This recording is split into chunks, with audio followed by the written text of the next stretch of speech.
day, the sun beat down. I had the radio on. I was driving. Trees flew by. Me and Del were singing. Little runaway. Yeah, I was flying. Yeah, running down a dream that never would come to me. Working on a mystery. Going wherever it leads. Running down a dream.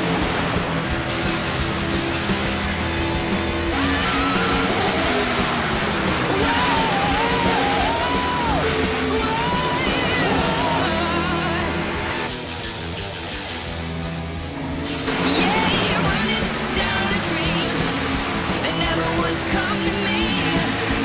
Running down a dream.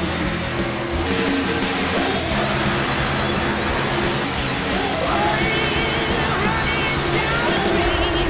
The blockbuster summer finale has finally arrived. Ladies and gentlemen, my name's Jonathan Ramos, the voice of NR, alongside me, Jaret Lundberg, the Iceberg, as we get ready to put this Tuesday night in prime time under the lights at the World Center of Racing. It's the third ever NWP 400. Jaret, a lot on the line, not just money, reputation, glory on the sim. So much to look forward to, and this time we have two different types of payouts. Let's walk through it. Well, you know, there's always the winner payout that we have. Every year, the winner comes away with a ton of money. But this year, we decided to take a little bit of an extra jump in. You know, there used to be a halfway prize in a lot of old school NASCAR races. The 2012 Daytona 500 had a halfway prize winner. So we're doing the same tonight. $100 to whoever leads lap 80 into 81 at the halfway mark. Oh, yeah. And $800 now is what we've upped the winner's purse to for that winner tonight. And at 1 second, it was $400 going to the race winner. Then 5, then 6, then dash for cash. Kevin Champagne adding $100 to it as well. And the drivers are saying every time an extra 100 are added, more at stake. Now, there's no stages tonight. This is your first time watching an NR night in America. We start the race under green. We will end it under green if we have to. Keep an eye on that. Yes, halfway, you get $100, but that doesn't mean a caution waits, but the opportunity for a caution is there because a lot of these guys may be putting their chips in the middle for the 100, knowing it's going to be harder to win the 800 when that time comes. I would not be surprised if we do see drivers go ahead and get aggressive, but if you're outside that top 10 like a stage break in the NASCAR Cup Series, they back out, they bail out, they stay away to keep their car from getting wrecked. Only this time, we're not stopping the race. You keep going. And you know what? If you end up crashing people for that halfway money, that's on you. You ended your race and probably a couple other people's too. Well, it's going to be a lot of fun to go in and see how this goes down. Let's talk about everything right from the start. 160 laps, 80 laps for the halfway point. So on the left side of your screen, when you see it say lap 81, that will officially mark halfway. 40 drivers in this race. We had 63 drivers from the duels. 23 of them went home. 40 will take the green flag. Give me a lot of fun to see. Let's start talking about the problems. We're going to put it all out there. This Gen 6 is an older model on iRacing. We have netcode issues. There's a different damage mod, but let's start out with the netcode stuff. We saw the problems in the duels. Will we see it tonight? That's the real question. I think you're not going to see it too early, honestly, because you got guys wanting to take it easy, wanting to get to that halfway mark and then to the finish. But as you get more aggressive, you're going to see more and more of that. You saw it in the duels. The more people got desperate to get a position, the more often it happened. You hook someone, you end up pushing somebody into the pack. You go for the same spot and bounce off each other, stuff like that. It's going to happen, but it's just a matter in the driver's hands of who wants to take it easy when they're supposed to take it easy. And that runs us right into driving style. It's going to be a little bit different. The dual one almost went caution-free. That's the first thing I want to point out. We had a money shift problem, took out some guys. One caution in duel 1, a handful in duel 2, but if you look at how complex it is, I would not be surprised if we don't get a caution early, and that would be the saving grace. You don't want a 2021 Daytona 500 issue where over half the field is gone by lap 14. Drivers understand this damage model is a little bit more fragile. They understand the netcode issues. They understand how easy it is to push, rough, bump, all of that in between. So I would not be surprised if you see passive drivers and drivers pushing their way to the front. You can expect Justin Champagne up there, Joseph Armstrong, maybe even TCB dicing it through the pack. But don't be surprised if we see a Josh Kenyon, a William Schmidt work their way towards the back and say, you know what, we'll be around there when that sun finally does set. Well, because then you're going to have somebody who goes full on Kevin Harvick, where you're like, where did he come from? He hasn't been here all race long, and now he's fighting for the win. You're going to see guys do that. They do it every time, but they also are going to have to go through the pack and possibly be at risk for the big one. Let's talk about the big thing here. We're going to jump through some things.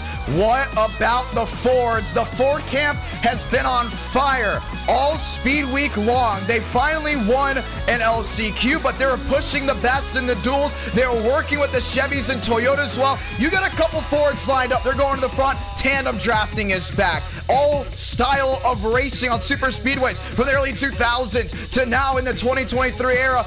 It's here, and it's ready to be on display, but Ford definitely has a big advantage. They do have an advantage, but it is not an immunity either. We saw this in the duels too. A Ford still can hook bumpers with another Ford, with a Chevy, with a Toyota. They can be hooked by those other manufacturers. They do have the advantage, yes. It is easier to push for them, yes, but it is not a surefire bet that they're going to get up to the front without a problem. Let's talk about this as well. Day to night cycle, should we say late sunset into the nighttime. So it will be a majority night race. Fuel mileage, should we say around lap 38 to lap 44, 60 miles per hour pit speed. And the best part about it, it's not a regular NR night where you get your lap back whenever. You go a lap down, it's going to affect you. You have Lucky Dog and wave rounds involved. You cannot just see guys going around whenever they want. Talked about damage model. Hey, you hit that outside wall head on, pack the bags, go home. Your Tuesday night thunder is done. And it went up in sparks and flames. Would not be surprised also, teamwork becomes a big deal tonight. Yeah, you're gonna have to have people to draft with you. We saw in the LCQ and in the duels, people would work together, stay in a lane together, and make sure it could push long term, not just with that quick momentum that one lane might get over the other. And it paid big dividends. They were up front. A lot of those guys working together in the LCQ were the ones fighting for the transfer spot or had transferred into this race. So that teamwork, while it seems like it's something, oh, we say it every time, it is just as important to say every time. Gonna be a lot of fun to see. You know what? Let's start off with the picks. This is the best part of Countdown to Green. Who do we think's gonna go ahead and advance? Who do we think's gonna go ahead and get it done? Let's start with the underdog picks. Jaret, who do you got? Well, people are gonna be surprised that I have this guy as an underdog pick because he's been up front. He's won before, but he's also had a lot of problems before. We saw it in the NR Cup Series. He had issues staying up front and staying on track. I'm going to take the 25. TCB starting from the back, going to be a big ask to get up to the front through all the melee, but he's somebody to watch. This is where we get interesting because we're all very opinionated. We agreed very well when it came down to the duels, but when it comes down to this, it's interesting. Baker's won on super speedways recently, so that's not a bad pick, but I'm going to stick with the Ford camp with the underdog. This driver, I had him talked about in the duels. I'm going to talk about him now. First ever eTicket event winner at NR Night in America. He won a Truck Series race recently in NR Night. I think he's got a big shot at getting his second ever eTicket event under the lights. Give me Frank Horley. I think Frank the Tank, that's his nickname, is going to get it done. He's got the beautiful Wood Brothers 21 overlay on. It's going to be beautiful. It's going to be exciting. Keep an eye out for him. It's going to be wild to see what he can do. I think that's a good pick too. Good pusher, good drafter. He was fast. So I'm going to say I think we both agree these are good picks going in. But if we're going for the fast guys who I think are going to be going for the win, this guy is one of the best pushers in the race tonight. He's shown it time and time again. Doesn't matter the generation of car. He got in through the LCQ. I'm going Spencer Burns as my fourth pick tonight. That's not bad. That's not, you know what? There's a reason why it's not bad, okay? Let's be honest. So the Cup Series, he was horrible. I'm going to say it right away. He was absolutely bad after Atlanta, and he hasn't proven anything in NR Night recently. But he won the LCQ with teamwork. You're going to need buddies to get to the front. And in the last 15, 20 laps from what we saw in the LCQ, if you're not up there, you might be done because this is going to be gridlock. I like it, but here's the driver we have not talked about in a long time. He's won a lot in 2022, kind of vacant in 2023, but his six machine has been bad fast. If you're a member of the channel, you can use this overlay in the live chat. Give me Womney, because Tim Moore, who also went number 1 on SportsCenter this year, is going to go ahead and be quick. He was one of the fastest in qualifying, one of the fastest in speed weeks. If someone's going to get it done, it's most likely going to be him. I have him down as number 4. Well, and he's shown speed time and time again as well. I don't see why this would be any different. It might be these two going at it for the win for all we know. But I think somebody they're going to have to go through, and I made the mistake in the duels of picking him to be maybe that shocking guy out. But I think that this guy is going to make a lot of people happy tonight.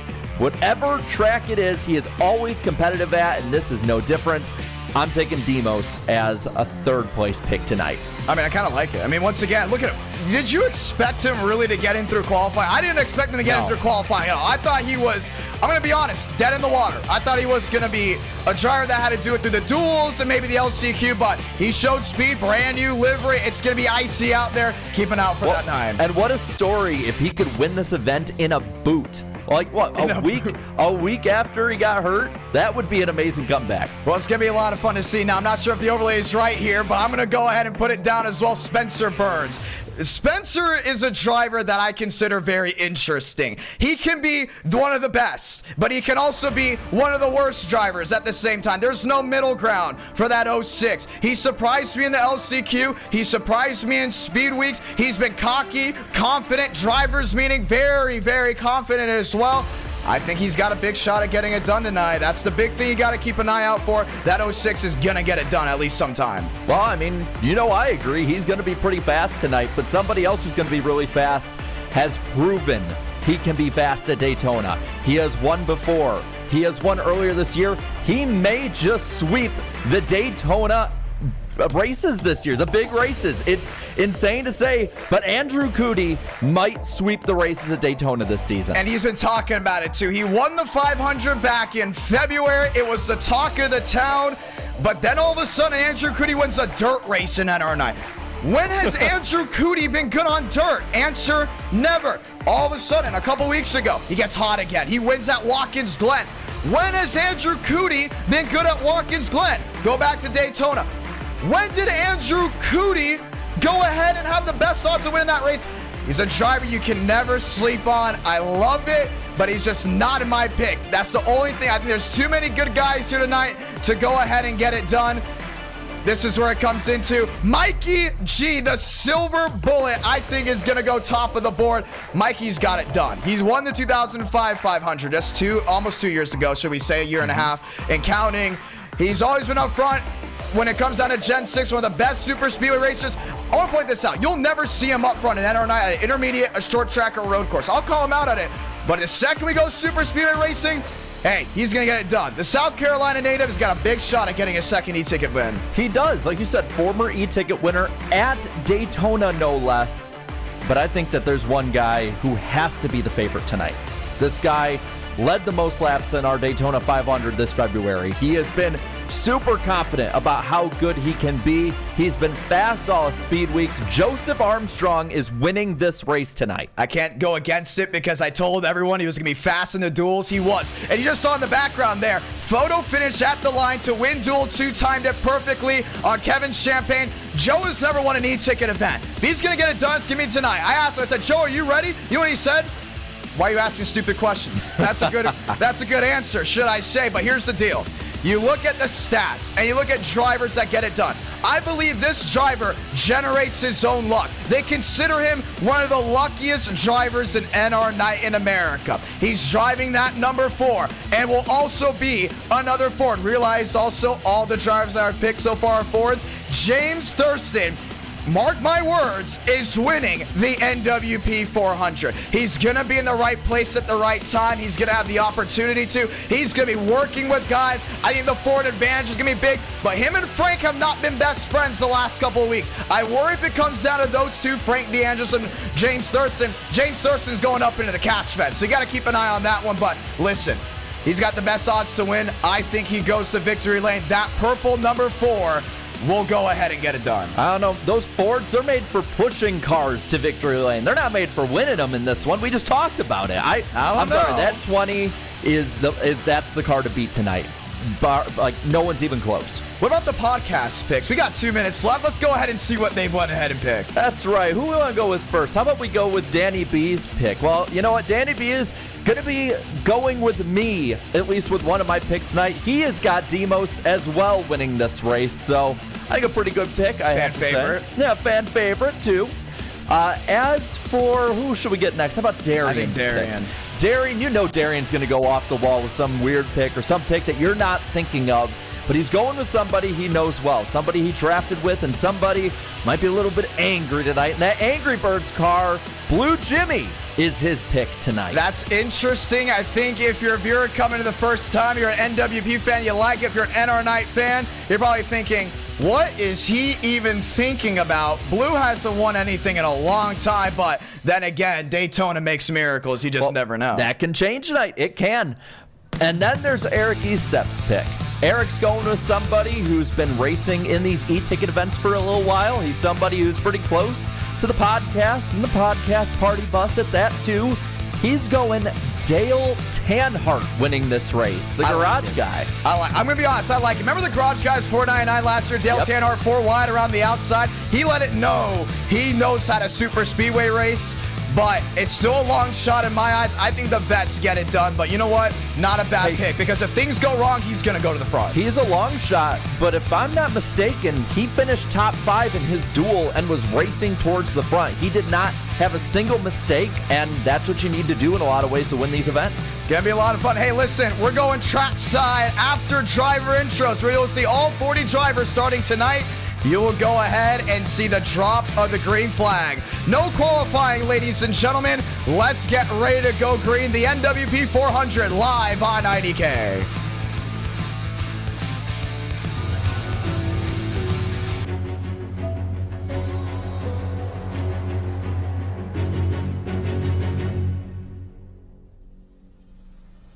Lyons is there to cover Tinsley in the wall.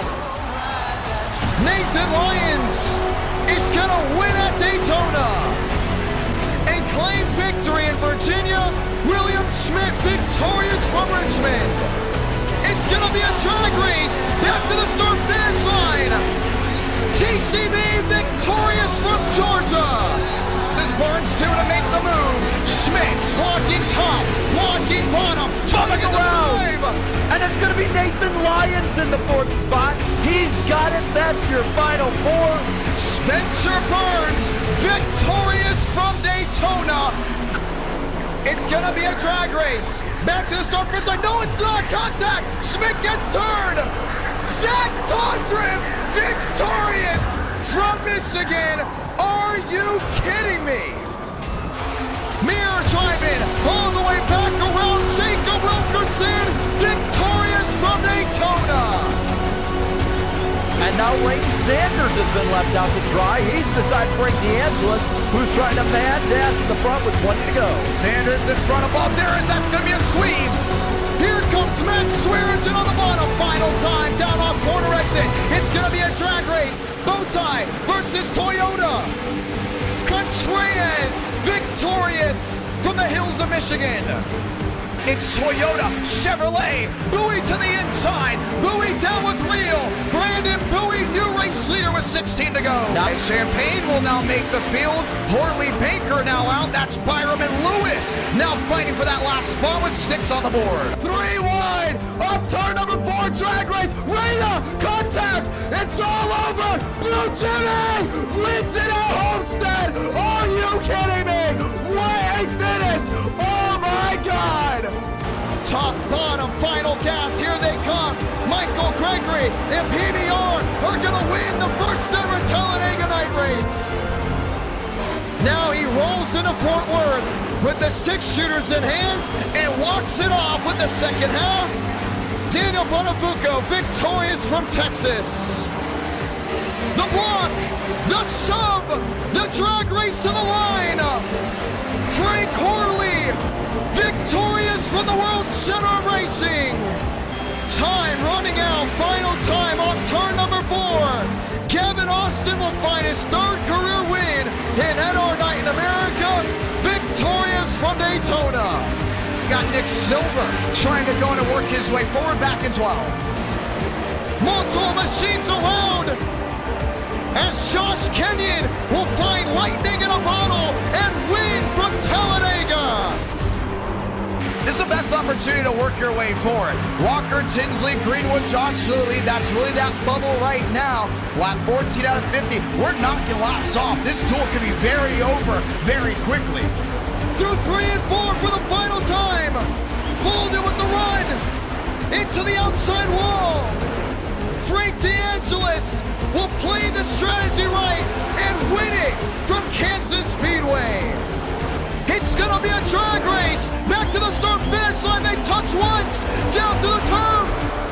River Page victorious from Charlotte Motor Speedway and chunks the car just past the start-finish line. Abraham Vila Toyota will find victory lane down in the southeast. Vila victorious from Darlington Raceway. A 2-second lead might as well be a country mile because Kyle Turzak will go to victory lane from Langley Speedway. Alexander Balderas, Both looking for their first win. Balderas to the bottom. Shamela looking for a move. Alexander Balderas, the bump and in. He will win duel number 2 for the final time through 3-4. Vila drives it in deep. Side by side, at the line, it's gonna be Baker! First career win at Bristol! 3 wide, this is for the win! Thurston in the inside lane, DeAngelis in the middle! They're gonna squeeze! Mosteller might have just stolen, no! James Thurston victorious! And they all wreck behind! Dan Hart at the line. Top of the charts! Where did that come from? A 24.93 for the 81. Wow. Front though, Kenny Reel and that 8 car leading them just like Dale Jr. Off turn number 4 for the final time. Chad Thurquist is going to go ahead and win at Daytona. It's gonna be a drag race back to the start-finish line. Skipper 3, car 97, Daytona 24 at the line. Matt Skipper, first career win at Talladega. Moore is gonna roll the dice and it's gonna stick. Is gonna get it done from Las Vegas, victorious at round number 5. Win is Frank DeAngelis gonna make the move. Final time to the short shoe, to the outside of Vincent Gucci. Frank DeAngelis to the bottom of the track. Gucci is gonna win at Daytona. For the final time to the trial ball. Does anybody have anything for the 8 machine? They do not. And for the first time ever, Davis Lewis is gonna go to victory lane in NR9 America. Victorious from Talladega. Through 3 and 4 for the final time. Cuddle way too far back. And Kevin Champagne's gonna get it done in one hot night. And through 3 and 4, 3 wide for a second, won't matter because Justin Champagne will go to victory lane from North Wilkesboro Speedway. Victorious from the heart of North Carolina. Joe is there. When do you make that move out of line? The 94 is Champagne holding on. That's gonna do it, maybe not. Armstrong to the outside. Drag race the line. Joseph Armstrong, victorious from Daytona. Final time of the line. Cooney to the outside. Rock Champagne. Andrew Cooney will win duel 1 at Daytona.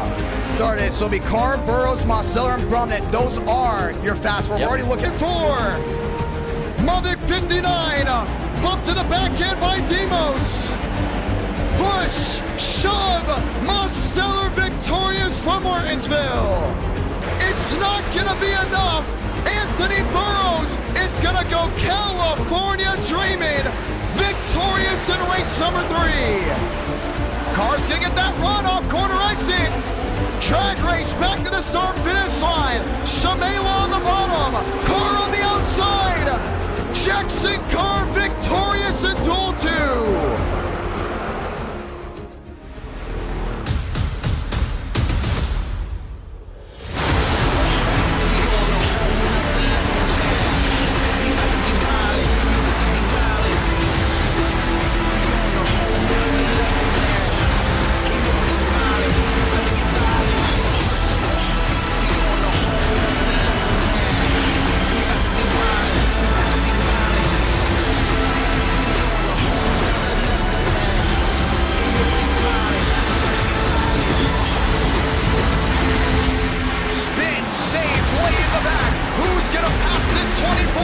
high side has the run now. Schmidt back in this race. Bubbick in fourth. Greenwood is in now. Right in the middle of the field. Bateman is in it. Will Shack gets tagged. Spencer Burns victorious from Daytona. Less than 14 seconds till we take the green flag and grid them up. Ladies and gentlemen, trackside for the World Center of Racing, Michael Gregory, top of the board during practice of 44.58. Joseph Armstrong and company all ready to go. Jaret, got a lot watching back at home. You excited? I'm excited because I think any of these guys could have been top of the board, and I think any of them could be top of the board tonight. So I'm really excited. Any of these 40 guys could win. 44.58, that's the time to beat in practice, but we're gonna grid them up this time by Jackson Carr. Anthony Burrows will lead us down to the green flag. You saw that in driver intros. How about drivers we haven't talked about yet? Who do you think's got a big opportunity to go to victory lane? I mean, we talked about him a little bit, but Jackson Carr starting from first, that's not going to hurt you whatsoever because you're going to be ahead of all of those problems. Vincent Gucci in 10th in that beautiful Sinclair 16 car. That is somebody who I think could come up out of nowhere. Balderas, he's somebody else. Tanhart starting 15th in the top half of the field for this one. So there are a lot of people in the field. And you know what's crazy to me? We haven't even talked about row 4. The Champagne brothers are starting up towards the front, and you know they're going to be aggressive. And they're not leaving. They are not leaving whatsoever. We haven't talked about Matt Skipper, the Daytona native. One win at NR came at Talladega. Chad Thurquist, I threw him under the bus during the duels. I mean, seriously, threw him under the bus. What did he do? Made the show, and he's ready to go ahead and get his third e-ticket event. You know, he's never won an e-ticket at Daytona. He's going for the triple crown in NR Night in America, Talladega, Indianapolis, and Daytona. They've gridded on up, ladies and gentlemen. Let's get ready to go green. And we're ready to go ahead and lock it all in. 160 laps, so come by this time by to check pit road speed as the sun continues to get ready to set behind the clouds. We're working at the high banks of 1 and 2. Beautiful machines out there, some that have come back from what we saw. Breaking news, ladies and gentlemen, Kyle Turzak will not be racing the NWP 400. He is currently in Martinsville, working with Dale Jr. on the Mazda project testing. But here's the big thing. Hey, where's the Canadians in the chat? Wes Person, the lone Canadian in the field, will be taking the green flag, starting all the way back in row number 20. And you know what? I got to say, if there's a reason to miss this race, working with Dale Earnhardt Jr., I think is a pretty good one, especially coming from me, a Junior fan. I think I can excuse that. Gonna be a lot of fun. They'll check pit road speed. Mosteller, Jackson Carr. I love that Air Force 44 right up front. He's got it already back 2x2. They'll come down pit road and check pit road speed once again. Jackson Carr's an interesting character. Not known for winning, but he's known for being quick. Do you expect him to stay up front? I think so. I think that the way we saw the drafting early on in the duels is that 2 lines is probably what they're going to go with to be safe. And if it's 3 wide, it's a gridlock at that point. So you only can fall so far back, even if you're shot out of line. Hey, Kyle Busch fans out there, Joseph Armstrong picked this scheme for a reason. That's the number 20. The little mods in the 2008-2009 livery of Kyle Busch's Interstate Batteries Toyota. He's looking to bring that one to victory lane and avenge 2009. Justin Champagne's back in his 38, but he wanted to be a Ford. He wanted a new livery. He's got it all checked in. Vincent Gucci back in the Sinclair Toyota. Getting ready to try this one again. We might be getting the 1 to green this time by. Lights are off. And with that, the anticipation, not only for you at home, but for these drivers grows. You know, after all that time, testing, practice, qualifying, duels, some of them last chance qualifier, it all leads to this. Gonna be a lot of fun, and they're making it official. Ladies and gentlemen, this is the 1 to go. Next time by, we are full saw. Locked and loaded.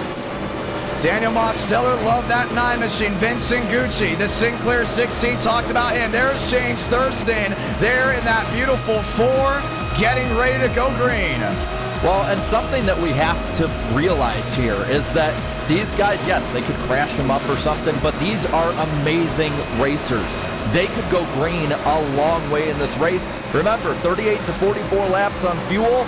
You got to go from, 205, 206 down to 60 in maybe half a mile, probably less. That'll be a lot of fun. Champagne lined in, Jackson Carr, as we get ready to go ahead and get it done. Back to the high banks, this time a 3 and 4, as we get ready to drop the hammer.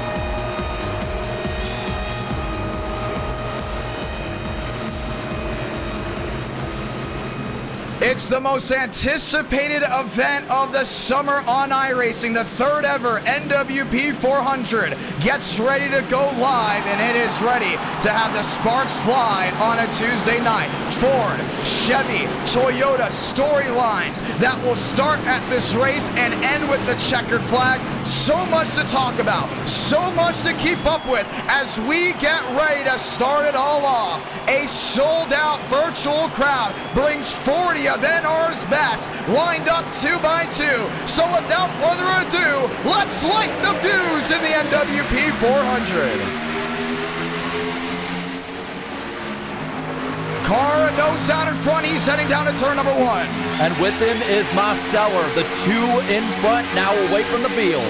Trying to go ahead and work their way to the high banks, so 1 and 2. Demos to the outside, now with that 44 machine.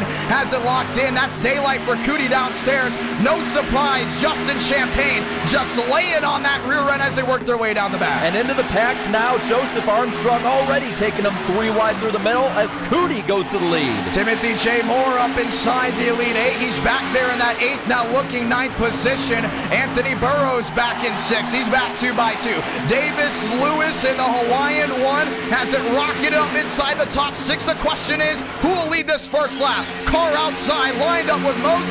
Jackson Carr leads lap number 1. 2 by 2 they go again. Now this time the high side getting the edge.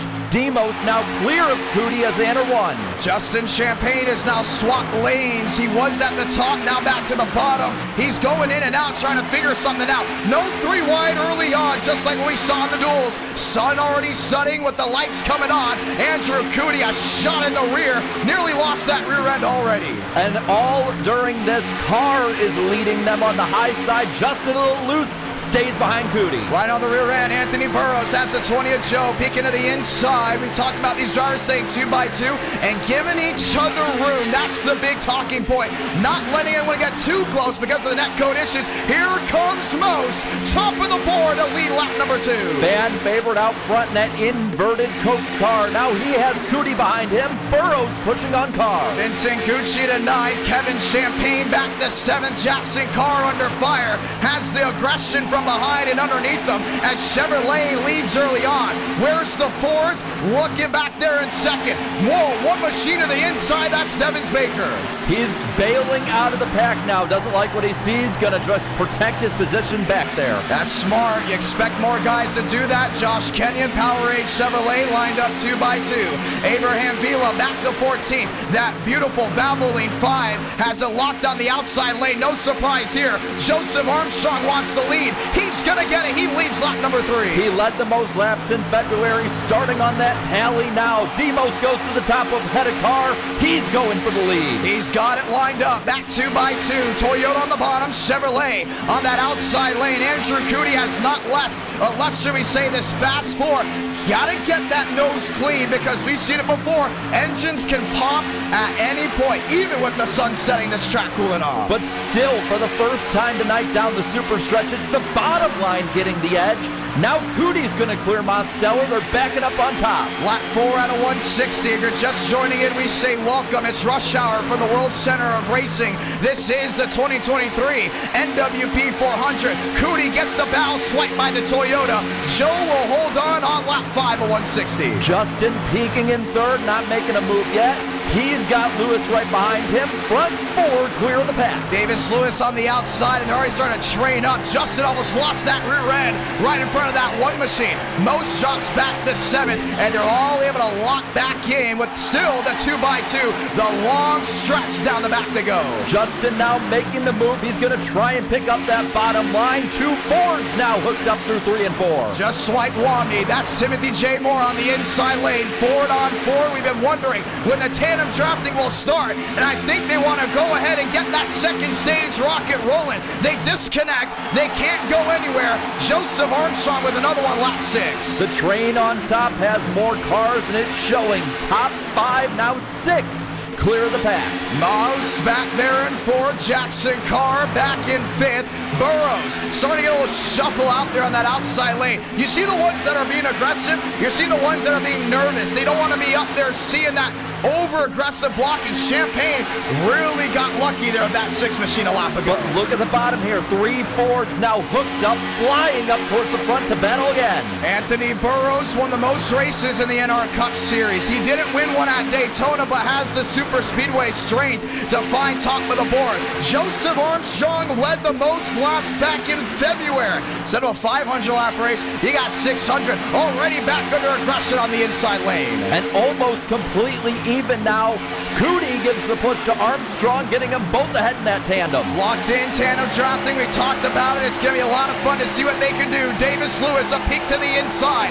Lewis creeps back as it might be Chevy on Chevy. You got 2 cars daylight on the inside. You're lined up topside. You're going for it. Would not be surprised if that 24 to 1 work a little bit more as this race continues to work on. And it looks like that top side, they are content working together, trying just to ride this out to start. But those bottom Fords are not giving up. 5, 6 of them now. Jackson Carr has Vincent Gucci. Timothy J. Moore still has it lined on the inside.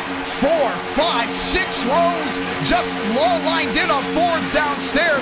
Mikey G has joined the question back in 12th. Ford is rolling as they work their way back to 1. They will not give up. Still staying up towards the front. Armstrong and Cootie keeping it under control for now, but Burrows is ready to strike. Yeah, he's got Kevin Champagne right with them. Still 2x2, just 8 laps in, and it's the best to get it done right here. Don't expect a lot of cautions tonight. Expect strategy, green flag pit stops, but when that clock strikes 0, maybe on midnight, and it's feeding time at the zoo, sparks will fly on this Tuesday night with 10:15 to go. But for now, they're minding their P's and Q's. Armstrong still out front. Burrows trying to make headway, but none is to be had. Joseph Armstrong leads another one. Andrew Cootie right in tow. He knows how to wait it out. He's won on the big stage before, once again back in February. Keep an eye on what he can do, but that inside lane of Fords working together well. We talked about the advantage they have. Still 6 in line downstairs. They're making it work, creeping close to the driver there in second. Little by little, you see Armstrong moving that lane closer, trying to get them to side draft a little bit, but for now, he keeps ahead, but those Fords are flying. Yeah, still got it back 2x2. The Chevrolet Convoy on that outside lane is lined up behind the Toyota. Armstrong had an idea. Let's go. He got tagged. There by Andrew Cootie. Into the outside wall. Caution is going to wave.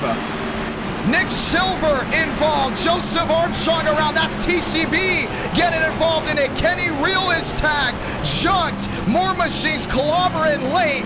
And on lap 10, you take out one of the biggest storylines early on. That's 2 of them. Cootie and Armstrong up front together. They might be junked. And remember, there's no fast repair either. Oh, no. They were doing oh so well, and we wondered. Back in February, we had a wreck early on. You worried about it then? Oh, man. But do you remember what happened after we had those initial caution breakout? Yeah. We had a long green run because everyone needed to calm it down. They just got humbled. The entire field realized, hey, nothing's foolproof. And just like that, we're under the caution for the first time. That right there looks like $800 running away from you. Joe's going to be on pit road for a little while. Let's go see what happened. We take a look back. This is coming off turn number 4. Well, you start with Andrew Cootie. You know, that big shot in the back, boom, hits him once, swipes it with the rear end, just could not get off him. Look at Joe doing everything he can to save it. Cootie nowhere to go. They're on the outside while we had to throw the caution right away. Yeah, Joe was trying to harken back to Kyle Busch in 08. He unfortunately got 09. Nick Silver, nowhere to go. Josh Lilly, That's nowhere Bowie. to go. Bowie in the 12. He's How in it. Lane Sanders avoided that, I have no idea. But I also saw Vincent Gucci with damage. Nathan Lyons with damage. And this is a big hit early on for a lot of these guys. And you saw a lot of them already drop back to stay out of harm's way. Look at this mass herd ducking into pit road. Every Ford had an idea. Let's leave. And they got out of there quick. Balderas, Josh Kenyon. I mean, it was a mass exodus coming to pit road. Devins Baker as well. They're all Fords except for one lone Chevy in that 27. Unreal. And that, I mean, this is an overused phrase. This does change everything. It does. You know, you want to see how hard it is to go ahead and work this wheel? Let's ride on board with Andrew Cootie just a lap earlier. He was the best buddy here at the Toyota. Is it that Chevy nose? It might be. We talked about it in the pre-race. Those Fords have that advantage, whereas the Chevys and Toyotas had to be extra careful. And I think he might have got maybe a little too comfortable, too aggressive, whatever it may be. But we'll see here in about half a lap what it caused.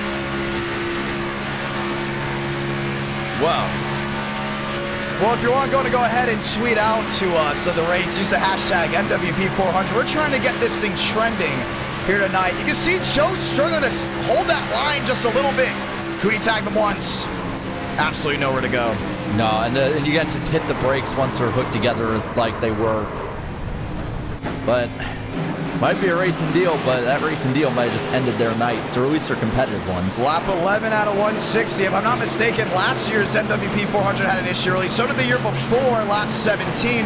But that's when they had fast repairs. You don't have fast repairs anymore. One mistake, you're done. Pack the bags. You waited all summer to be out with sticks on the board for lap 11. And we get ready to try this again. DeAngelis, right now, your race leader. I think he's going to come in now and go to the tail end of the longest line. They're still looking to go ahead and get everyone lined in. We're looking to see if there's a penalty on that 24. And we'll continue to give you guys an update on that. Frank's coming in now. Yeah, and I won't expect to see Frank up front. Honestly, not even for the halfway money. I think he's going to stay in the back. Take it easy, not get collected in anyone's accident. You might not see him for another 130 laps tonight, knowing his strategy, but looking up front, we got Thornquist, the Champagnes, Lewis, and Burrows, the Fast Five. You know, a lot will be quick to go ahead and judge that on Joe. Joe had a big wiggle coming off for. I worry about that. You think that's a racing deal? I mean, he had a wiggle off, and if he had to get out of the throttle, there wasn't much room to be had between the two. So I'm glad I wasn't in either of their positions. I'll just say that.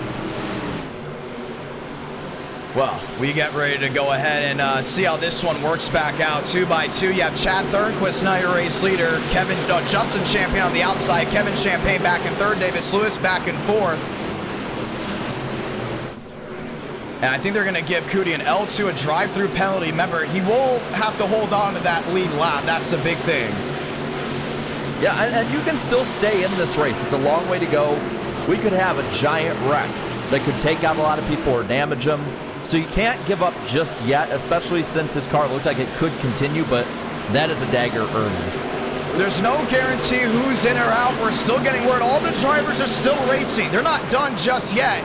But an early wreck, that's got to scare you. For the viewers back at home, you go, oh, what does the rest of this race look like? When you just had one of the biggest names go ahead and get clobbered out of this one. Well, Chad Thornquist, two-time eTicket event winner. Justin Champagne, a multi-time winner. One of the greatest drivers in NR9 in America. On that outside lane, Ford and Toyota will lead us back down to the green flag. Let's go ahead and try this one again. Davis Lewis back there in fourth. Anthony Burrows locked and loaded. Lap 12. Let's give it another try. Toyota and Ford were green from Daytona Beach.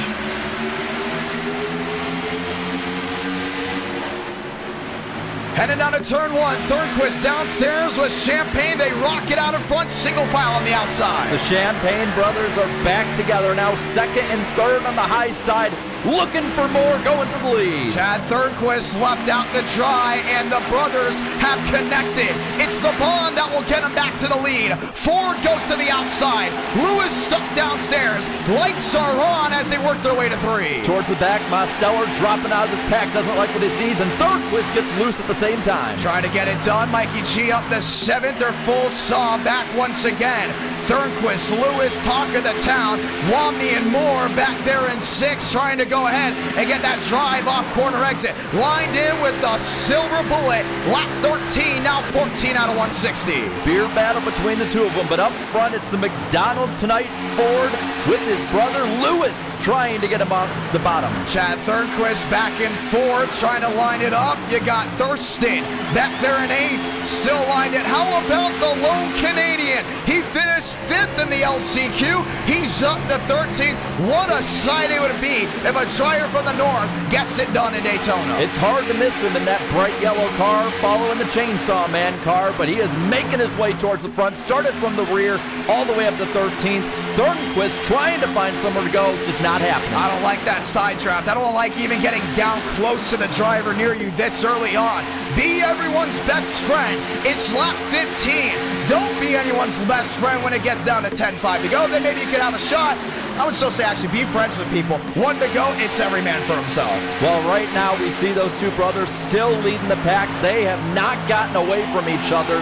Lewis again trying to lead that bottom with Burrows giving the push. Alexander Balderas, one win in NR9. It came from a duel at Talladega. He's got the Xfinity 10G machine locked in on the bottom with Burrows right in front.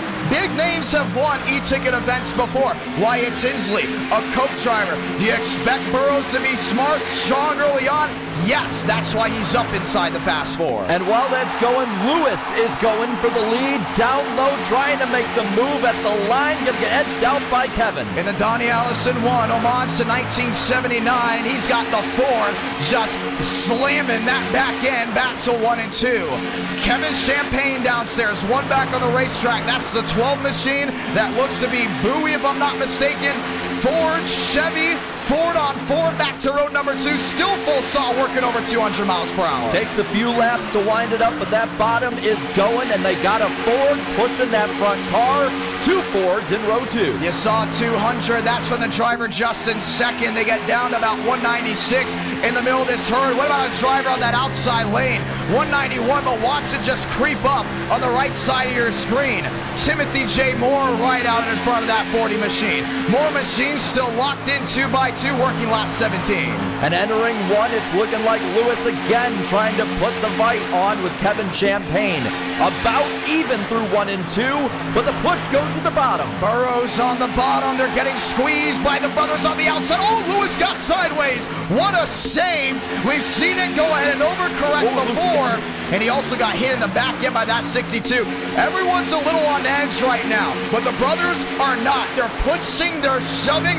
They say, hey, you wreck, but we're not going to wreck. We're going to stay around that fine line. Everybody is unstable through this pack. A big one could break out at any moment or 100 laps from now. But that bottom line got held up because of that little shakeup, and those top 2 did not. Kevin Champagne has got the best bud right behind. Chad Thornquist has Timothy J. Moore. Moore winless in 2023, but one of the greats on iRacing you have to keep an eye out for. Nick Silver, after being involved in the incident, already back up to 15th. Some drivers unfazed of what's going on. That was Frank Corley ditching and getting out of Dodge in that number 21 machine. And you see this throughout the run. They don't like what they see, they're going to the back. Even for that lap 80 halfway money, it's way too early to be pushing too hard. Well, here's the big thing. We have 2-3 distinct groups after what went south on the early caution. Right now you got about, let's say, 18, 19, 20 guys up in front of this main field. Then you got Matt Skipper way back there at the end of this herd. You got Spencer Burns. Cootie and company are back. Way back, out of harm's way back, staying alive and staying consistent just in the early portions of this race. And you're seeing people start to dip out, maybe trying to make a move, sidetracked a little bit, and all it's doing is keeping these guys in a gridlock. Loving what they see. Nonetheless, Anthony Burrows back to that rear end. Alexander Balderas, he's surprising me. He isn't getting too aggressive. I worry about Justin Champagne's motor. He has gotten barely any clean air. He finally dips to the bottom to get something. But, man, a lot of pushing on that outside lane. You worry about his motor. I worry about that front bumper because he has not left, Kevin, since this restart. Zach Tondriff, welcome inside the top 12. Lily Kenyon, Silver, Sweet 16, just minding their own business and trying to get something to work. Champagne on Champagne, Kevin Champagne, an e-ticket event winner. That was one hot night. He's right now leading the NWP 400. But just because they're leading does not mean they're comfortable. Really squirrely, and through the pack, you're seeing it already. Looking 3 wide, not making it happen yet. Man, Dean Brumman had to go ahead and lay off the gas pedal. That was Michael Gregory on the outside that had a little mistake coming off turn number 2. He was luckily able to get it back refired, and everything stays fine as Brumman gets right back to the rear end of the Silver Bullet. But Davis Lewis wants to lead. Crowd on their feet. Chevy versus Ford, but the brothers at 9 on the outside, they're going to get it done. 140 laps to go. Unstoppable force meets immovable objects up front. The Champagnes will not leave the lead, but Lewis is not giving up either. Balderas, Timothy J. Moore on the outside, 2 by 2. Now we can talk strategy. Okay, what happened early on happened early on. Lap 21, sun is set, a little more grip back in this car. A lot of these guys are being consistent. Thornquist thinks maybe not. Let's go to the bottom, but thinks better. It goes back to the outside. When do you pit? Because I would say about lap 55, you start thinking, okay, hey, we got to get to pit road and probably gap some of these guys that make a speeding mistake or a big issue coming down in.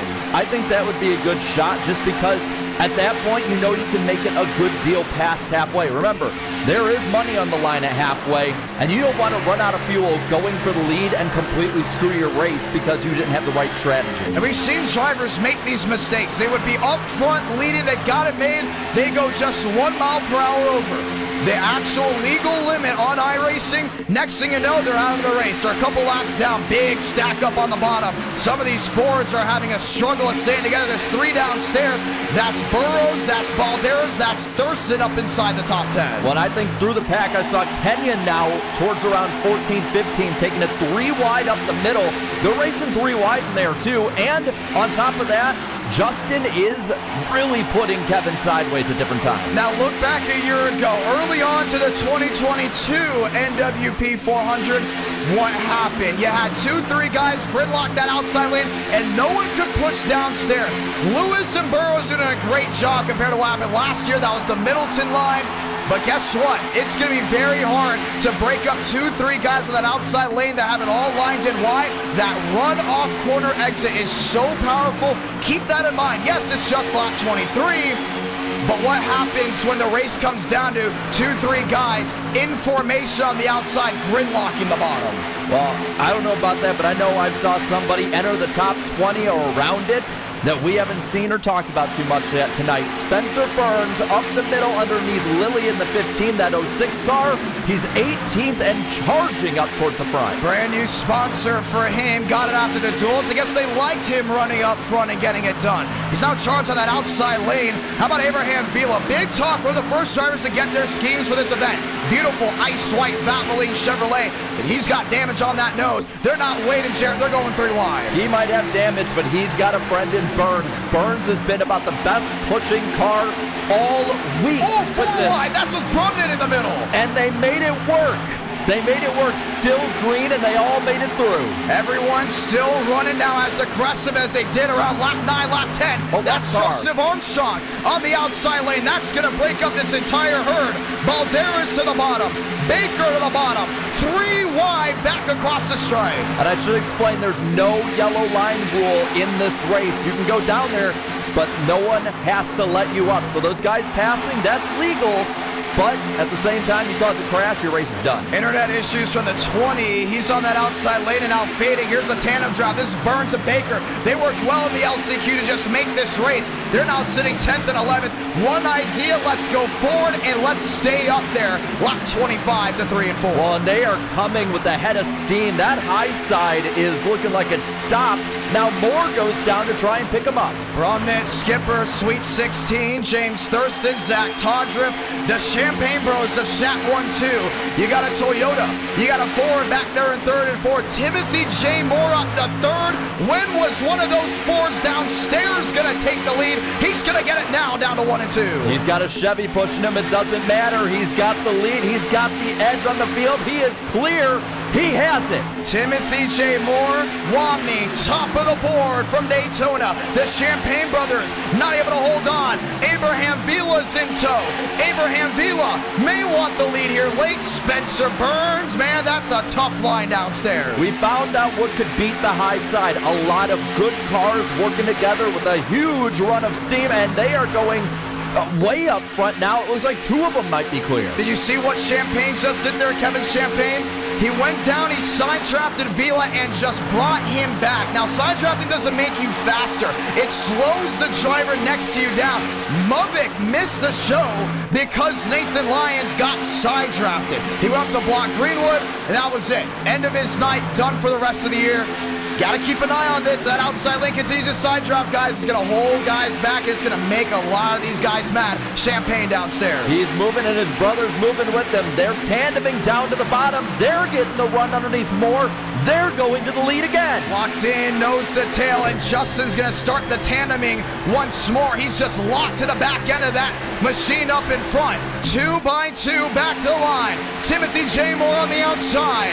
Vila right in tow. Moore's going to lead that one lap 28. And the bottom line is going back quick. Lost all momentum trying to regain it to 1. Vila is going to be the best buddy of that 6 machine as Moore is going to go in and hold on for now. Thornquist, Lewis, the Champagne's downstairs. 3, now 4 Fords stuck to the bottom as Moore sweeps back to the outside. Top 3 now are clear, but the Champagnes get that tandem going again. They got Burns following them. They got TCB behind them. They have a strong line. Anthony Burrows back there in 8th on that outside lane. He's got Zach Todriff right behind. Nearly won it back in February. He's got the 1 machine up in front of him. Man, Davis Lewis wants to win oh so bad, but you're going to have to beat the 6. Timothy J. Moore leads another. Well, they just might, but there's something else on the horizon. That's Andrew Cootie. Lap car coming up. We saw what happened last time. He goes to the bottom. They have to negotiate him. Looks like they're going to get him by the end of the corner. Moore goes downstairs. Vila, is he going to join him? I don't think so, as now the 24 will sweep below the double yellow line. A lot of damage, and that hurt Chevrolet is now just pedaling it on the bottom side. 2 Fords, 3 Fords up inside the fast 4. The brothers unite again, and they shoot to the lead. But Justin's loose, and that gets a bottleneck in there. You see Lilly, you see Thurston, you see all of them start to hit each other like a slinky. Davis Lewis to the bottom, gets it locked in. Abraham Vila on the outside, has a Ford in front, a Toyota behind. Chad Thornquist with a quick peek. The outside lane just so dominant here early on. And you're seeing they were timid at first. Now they are more and more aggressive. They know what they can get away with. And there goes Thornquist to the bottom, knowing he can change lanes. Oh man, he hit that apron. It's going to slow him down just a little. He may need a shot in the back by Kevin Champagne. He's going to get it now, and they're going to shoot right to the lead. Thornquist back to a 7, back to a 6. Dogfighting their way back to 3 and 4. Still that high side trying to get the run out of the corner. Thornquist has it for a moment, has a bit of an edge, but now the 6 gets the push. Who's going to lead this one? Sun setting from Daytona, Tuesday Night Thunder. Timothy J. Moore grabs another one. Lap 31 out of 160. You're closing in on green flag pit stops. Something to keep an eye out for. Remember Jackson Carr, who started on pole? Back there in that second group, riding around, just watching this all go down in front of them. But you're starting to see a bit of a fall off. Guys going single file at the end of this pack, trying to ride around while these leaders keep a dogfight going. I love Chad Thornquist downstairs. I like Champagne's right with them. Lewis locked in down on the bottom, but you still got Burns. You still got Vila. Timothy J. Moore just cannot go anywhere as the Chevy pushing can't get it done. That may be the difference. Chevy on Ford, you're not going anywhere. Ford on Ford, you're locking that outside. Toyota, that top of the board. They're to the top of the board for now, but that 6 is still charging up towards the front. I think the X factor right now is the 2 Champagnes. They have proven to have the ability to stay up there and have the speed to make their way through the pack. Yeah, they're going to work together all night long. Thornquist up the block, shoots it down there with the Ford in line. He's going to lock in that outside lane. Now the Champagnes lose that Toyota in front of them. Lewis, Baker, remember back in February, Baker only made it to lap 8 and he was out. Was almost out here around lap 9, now up inside the top 10. But with that move, it opens up the door for the Champagnes to go up to the front. Kevin now to second, side by side with Thornquist to the line. Chad Thornquist back to the line, a triple crown right in his hands. Champagne beat him to the line that time by. The push came to shove, and right now the Mustangs are just on fire with the game with the shove. Oh, and now Kevin goes to the high side. He's going to pull the block. It's a Champagne lockout at the front. Trying to get it done. How about Spencer Burns peeking way wide, has that 62 in tow. That's still the 62 of Anthony Burrows. Locked in 2x2, Vila and company side by side. Spencer Burns watching on 3-1 as they work their way to 3 and 4. They shuffled more out, and he's going straight to the back. Now Thornquist, another erratic move to the bottom. Goes to the bottom. Vila's going to go with them. Davis Lewis now in the catbird seat. Swipe top, now bottom. Lines in. Davis Lewis, top of the board, lap 34.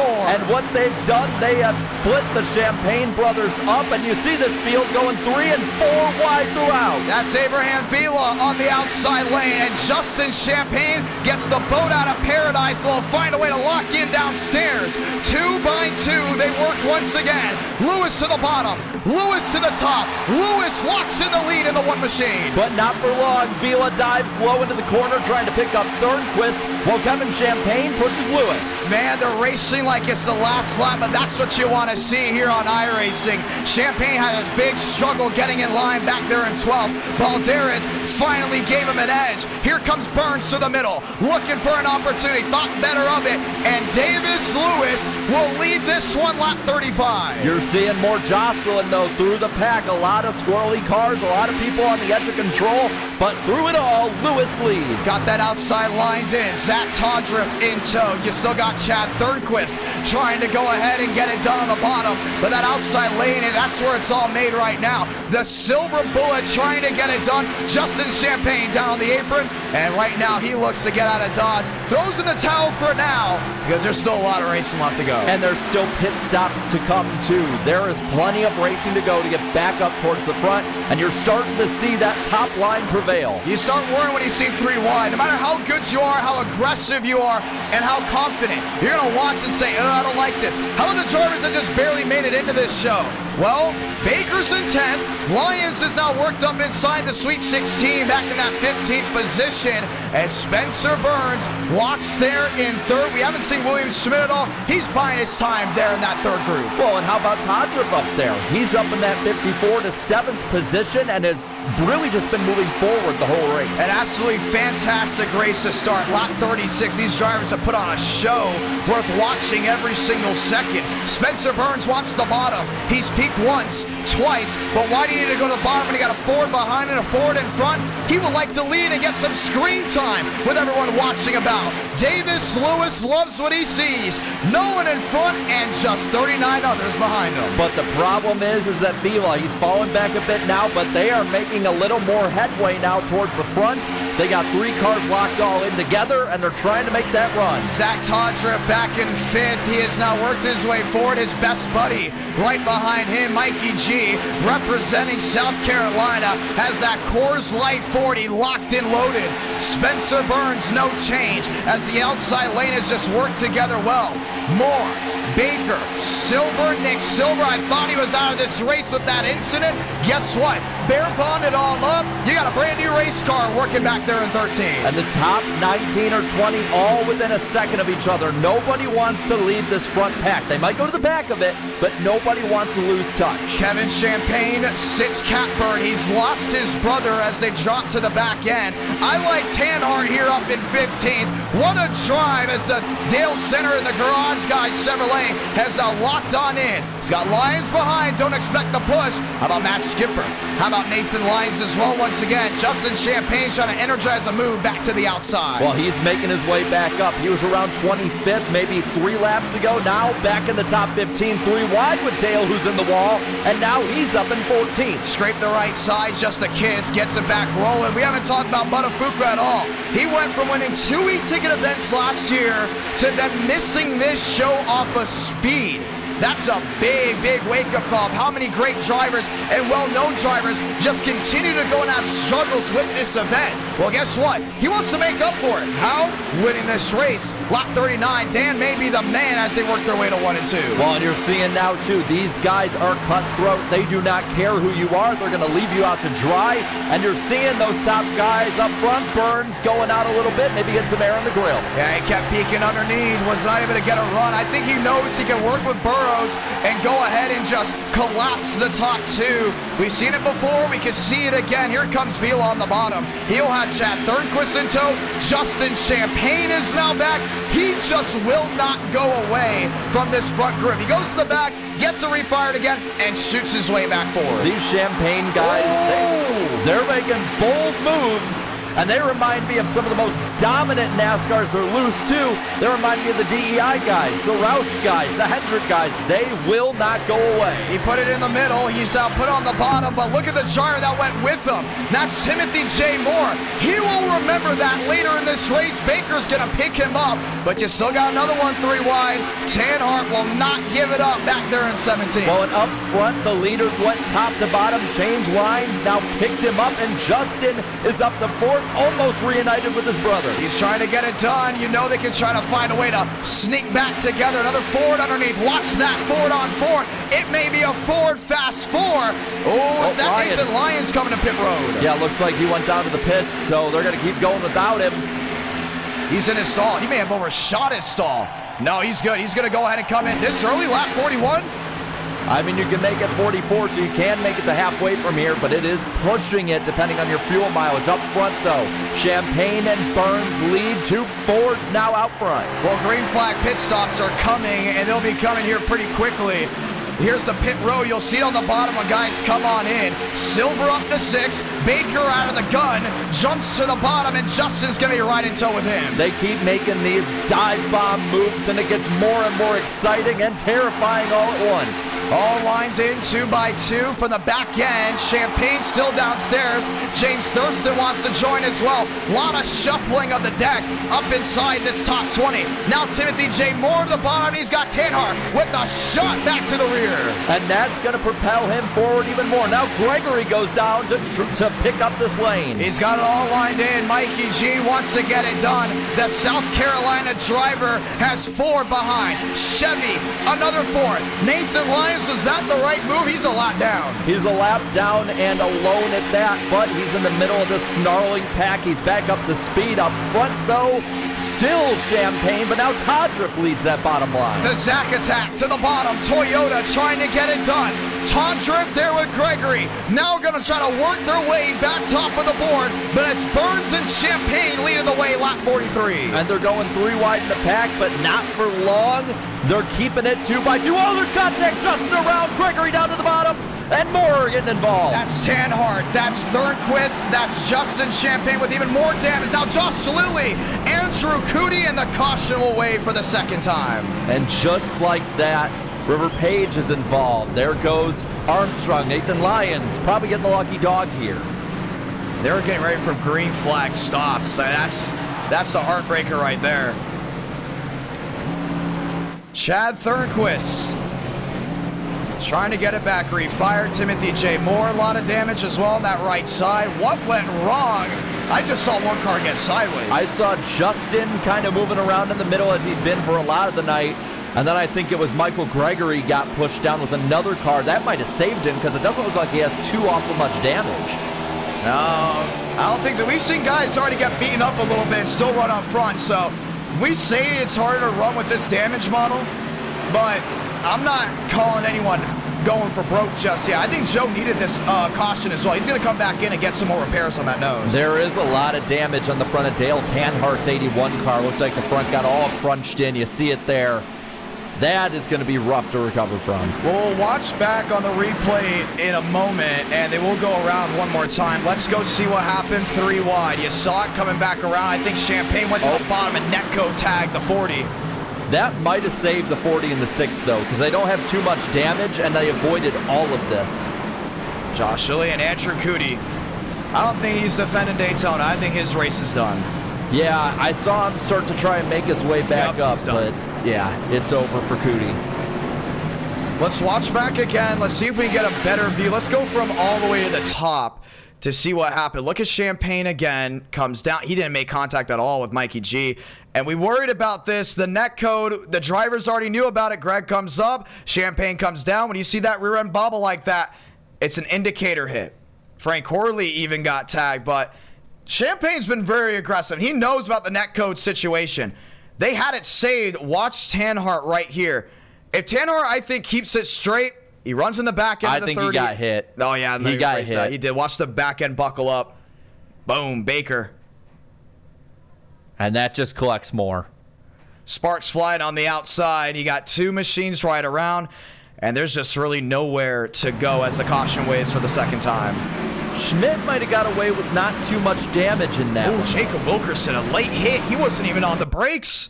Look at this, all the way to the outside. Blinks, comes right back in. And somehow Vincent Gucci narrowly escapes. He's got some nose damage, though. I think that was from the previous wreck. That's the only thing. Well, green flag pit stops out the door for another, what, 38 laps, 39? Past halfway. At this point, they're racing for the 100. Yeah, that's it. You're going for the $100 right now.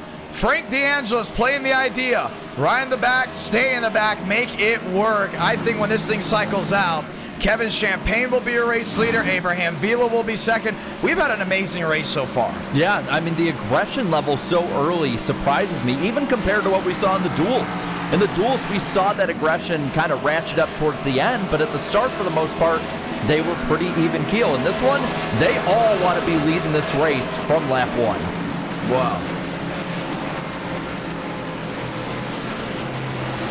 Things are going to get even more exciting as this night goes on. So it's a netcode hit. They're not going to go in and call a penalty on it, with it being lap 45. And we are fully expecting for Frank DeAngelis to be pitting here, which, based on the running order, means that Kevin Champagne and Abraham Vila would cycle back to the front row. So it'll be lap 45 to lap 46. This sun is mostly set. If you look towards the back end of the grandstands, it's mostly now pink. And, well, we saw a lot of people in the stands hanging on, watching on. Joe's going to come in. Devins Baker's coming in. And, oh, man, we're going to see Baker come back in to go and try to repair that damage. That's going to be a tough one right there. But we'll get ready to go ahead and retake this green flag. How about Nick Silver up there in 4th? Yeah, and that 28 Haviline Ford looking pretty good so far. I've just noticed throughout, Gavin Austin in the top 10 in that Wendy's Ford too. Yeah, he didn't go to the front at all early on. He just wanted to wait around to feel a little bit more comfortable. Now, if you're wondering why Silver's in this Haviline machine versus his dual car, well, he ran his dual car, and I saw it, I said, ew, that doesn't look too good. Well, let's try this 28. You have a Ford? He's like, yeah. Here you go. Put it on. And he switched manufacturers. He had a couple guys change some schemes. Spencer Burns actually has a scheme on this time. And Devins Baker accidentally chose a Chevrolet for the duels. Originally was supposed to drive a Ford. He's got his Ford 14 on. Well, and don't look now, but back in the top 20, we got Buttafuoco in 17th and Demos up into the top 20 for the first time tonight. Well, you get to catch your breath once again, but we get ready to go ahead and see the green flag. Let's ride one more time. Ford, Chevy, Ford on Ford back there in second.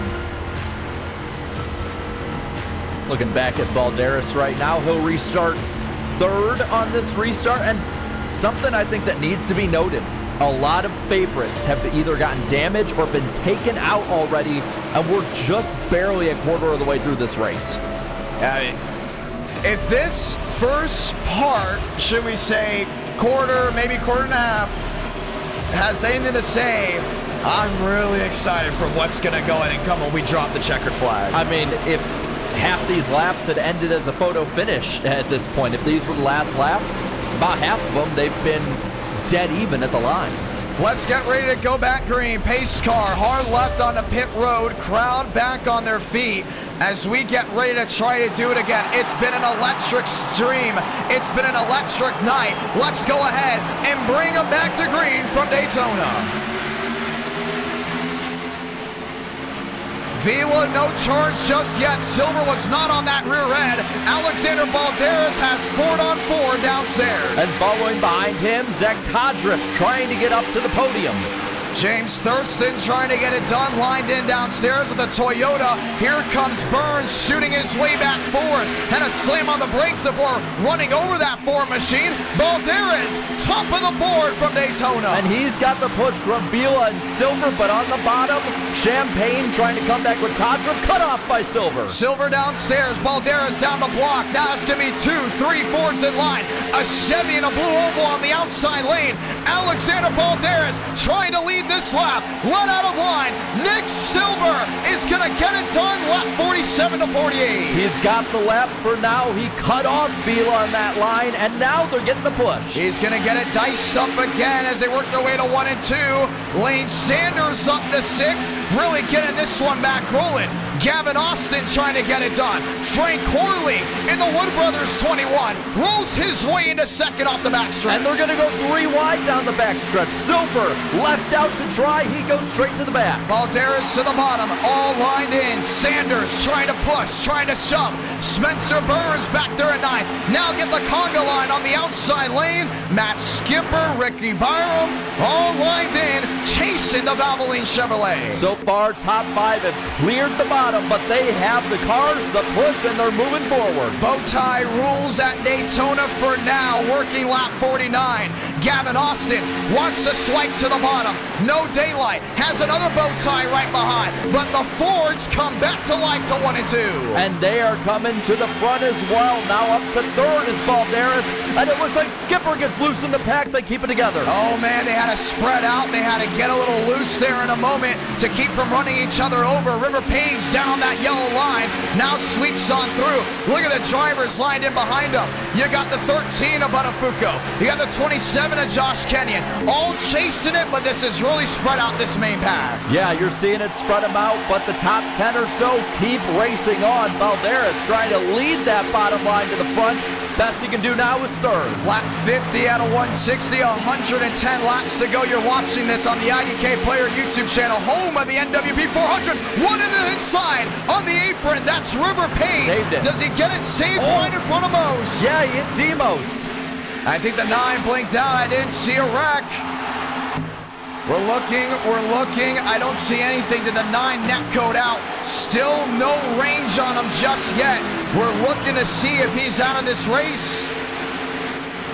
No, there he is. Oh, man. Tons of damage from Osteller. But he didn't go around, so there's no caution. No, but there was really no wreck. It didn't look like, but River Page saved it up into the front of that 9 car.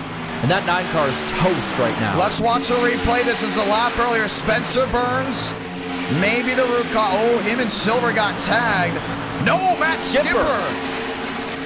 And now you watch, he comes back up the track right in front of Demos. Yeah, he locked it down there, but we said it before, we did in the duel. Single car spins also, that's not a caution. We keep racing. Man, the Demos camp infuriated with that 2 Machina Skipper now sitting in 12. It's unbelievable. Another favorite from this race with a ton of damage. But up front, Corley leads over Vila, Balderas, and Gavin Austin taking that Wendy's machine to the front. Yeah, all lined in. Ford, Chevy, Ford. But look at this left side of your screen. At one point, the top 25 was under a second. Timothy J. Moore just straggling back in 20th with a 1-7 difference.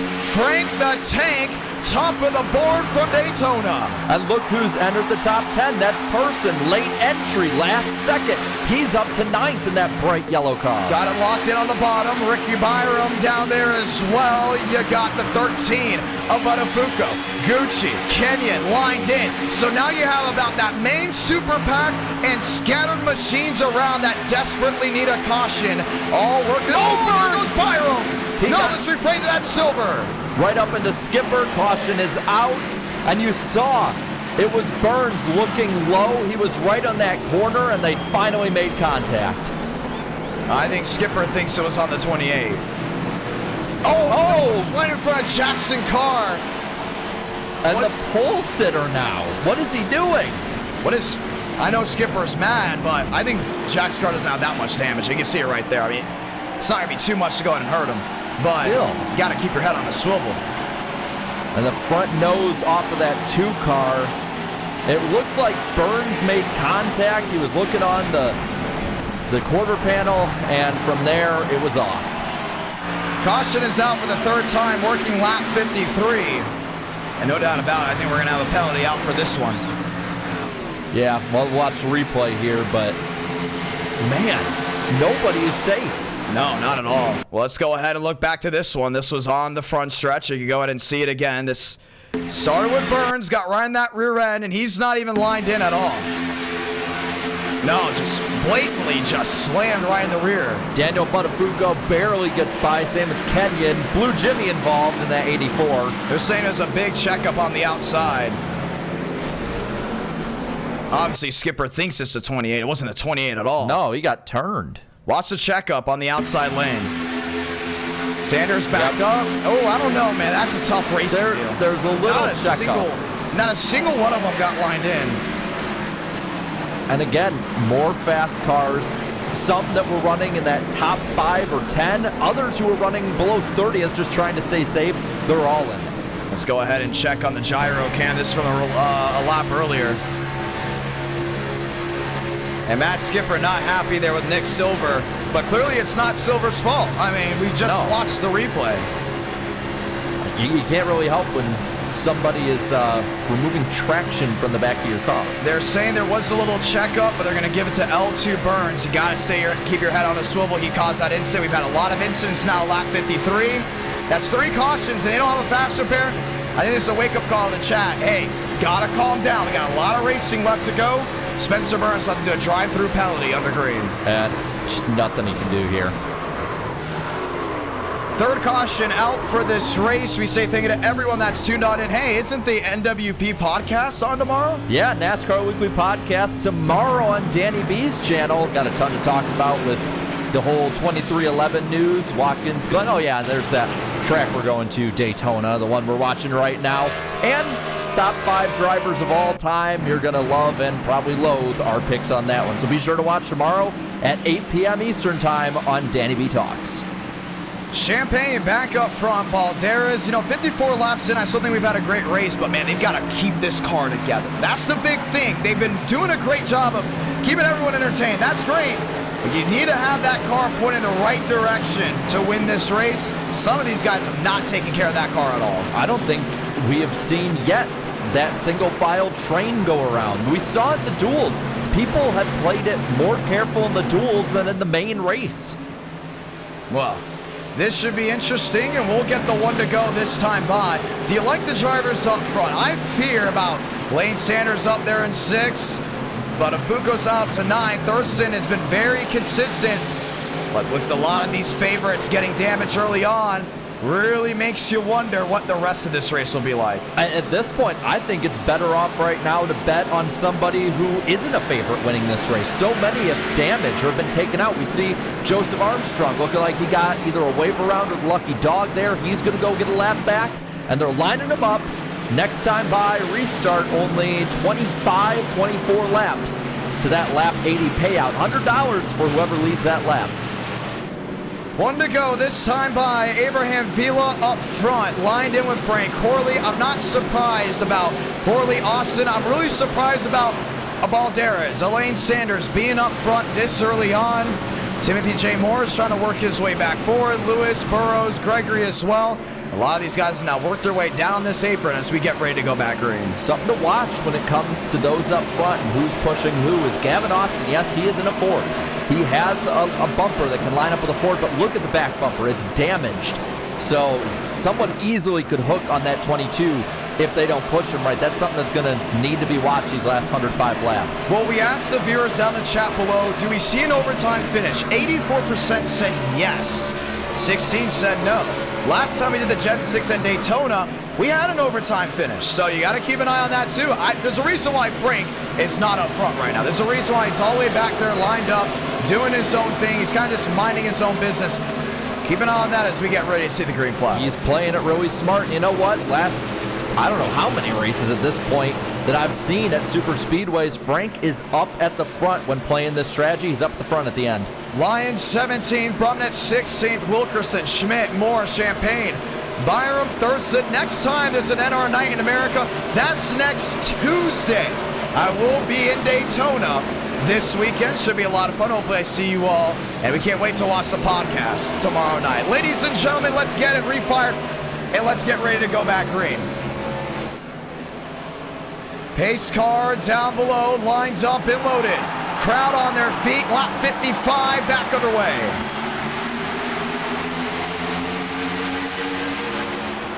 Balderas all over Horley on the outside.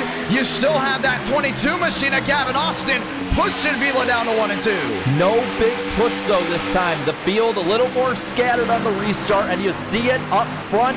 Horley now getting the edge, but they were even. There's no rear end there on Justin Champagne. I just saw that as we flew by through 1 and 2. He's lined up with Byram on that outside. That's at the 11. You still got Sanders in 3rd. You still got Buttafuoco back there in 6th. Single file, how about not? Sanders to the inside 2x2. And Kevin Champagne's going to go with him. Daniel Buttafuoco up to 5th. He's going 2. He's all got it lined in again. Ford, Chevy, top 2. Another Ford and Chevrolet lined in behind. Lane Sanders will lead this lap. Lap 57 to 160. Kevin Champagne to the outside. They race like this up front. In the back, they're 3 wide as well. There's tons of people back there 3 wide. But up front, the battle for the lead continues with Champagne over Sanders. Do they have it calmed down? Not sure. Frank Horley has got it rocketed, sealed right to the rear end there of Kevin Champagne. And no difference here. It's a 94 back up front. Balderas in 3rd. James Thurston up the 4th. The outside lane has it all worked out. It's the Ford line on that outside working their way to 3 and 4. And look who's made his way back up. Justin Champagne with no back bumper up to the top 5. 4 Fords rocket forward. They leave the drivers behind. Sanders wants to go top. Man, that's a tight squeeze to get out of the way of Dan. As he jumps to the outside, Byram gave him the lane. Justin Champagne, I think they're worried to push that 38. Look at the difference as they work their way to 1 and 2. Big gap now. Front 4, fast 4, getting away from them, but down on the bottom. Buttafuoco and Vila doubling up, making some hay. Look at this push right here. Vila to the back end there of Dan. Dan rockets past that 4 machine. Rockets past the 95. Now Daniel Buttafuoco's up inside the fast 4, climbing the banking to 3 and 4. He's now from the fast 4 to fighting for the lead. Down low with the push from Vila. Buttafuoco in the 13 to the lead. Chevy on Chevy downstairs. Another Chevy in line. The bow ties come back to life, working lap 58 to 59. Daniel Buttafuoco looking for his 3rd eTicket event. Got one at Chicagoland. Got one at the Nashville Fairgrounds Speedway. The World Center of Racing on the bucket list, back to 1 and 2. And at the moment, he has it with a little over 100 to go, though. Champagne getting the push from Horley. I love what Horley's doing. There's a reason he was an underdog in this pick. He's just got it locked to the back end of the Mustang in front. Heading to the east end of the Speedway. Single file on that outside lane. Continue to do its job. Horley out of line to the inside. And he's got the run down to the bottom. That top line not together yet. The 21, the Wood brothers to the lead. All locked in once more, 2x2. Ford on Ford. Balderas a shot to the back end of the 94. Next time by, just 100 laps to go. You're dicing it up for a reason. You're almost getting a 20 to go to halfway. And Balderas is the only one between Kevin and Justin. It might have taken 40 laps, but they're finally getting back together on the track. That's another side draft. We saw the netcode issue before when he tried to side draft someone. Still back 2x2. Spencer Burns back there in 19th. Brumnett, Gregory, Wilkerson lined in. Dale Tanhart as well as they work their way back to 3 and 4. I don't know if it's intentional or not, but that 38 keeps having a gap between him and Balderas. Now Kevin goes down low, abandoning that line and keeping the lead. 2 by 2. Kevin Champagne on the inside lane leads another one. Sun has completely set here from Daytona. Person, Champagne, all in this mix, back to 1 and 2. And there's Gucci in that 16. He's back in the mix. I love Horley all over the back end there at Kevin Champagne, but he's got Buttafuoco just waiting there, stuck in the prey right up in front of him. There's the move to the outside. Dan top side, lines up with Vila, and Horley gets swallowed up to the inside. But Person goes with him, and he has the push from Thurston on the bottom. They're not going to lose much. The driver from the north trying to get it done here in Daytona. The lone Canadian in the field, representing the country well up inside the top 6 as he works his way off 3 and 4. Can he become the first Canadian to win an e-ticket event? Well, he's going to be behind Vila's line now because he made the move down to the bottom. Buttafuoco follows Kevin Champagne, who's breaking the draft. Look to the bottom, thought better of it. Has that outside lane locked in and now jumps back downstairs. That's Vila closing right to the rear end. Nick Silver on the outside. He'll be the next slot machine, forcing everyone 3 wide. And now Champagne goes to the top, forcing the top line of Buttafuoco, who goes low for the lead. 3 wide through the pack. Buttafuoco to the lead. Make room, trying to cram them all in like sardines, and they finally get the breathing room. Back to the east side of Daytona International Speedway. Kevin Champagne will not give up. Balderas driving the race of his life right now as he works his way down off 4. But still, Dan the man out front. He's going to be beside Champagne. Now he gets it at the line with a push from Balderas. Kevin Champagne back top of the board. Here's the tandem move from the inside and the outside lane. Dan downstairs, lined in with Vila. The outside lane breaks up there, and that's going to mean Daniel Buttafuoco leading the NWP 400. Those 2 Chevys pushing ahead of the Fords. Now they control the high side. Horley left out to dry on the bottom. Trying to get it done once again. Not a single driver giving in. Back down to turns number 3 and 4. The outside bullet train has got it all worked out as they work their way to the center of the corner. Vila looking high a little bit. Going to stay with Dan for now. Dan low. Now there goes Justin to the bottom. He's out of the top line, right behind his brother. Trying to get it done. That's Baker on the bottom, looking for an opportunity once again. All these drivers are back to that 2 by 2. Vila, top side, lined in there with Dan. Rolls right to that rear end, trying to give him a shove. Byram, Balderas, Gavin Austin, all on the ragged edge to the high side of 1 and 2. But there's 3 great drafters on the bottom. The Champagne brothers and TCB making himself now. Now he goes to the middle. Baker trying to get it done. You got Justin Champagne on that inside lane. That's Todd to the outside. He's got Lyons. Horley is fading outside this top 12.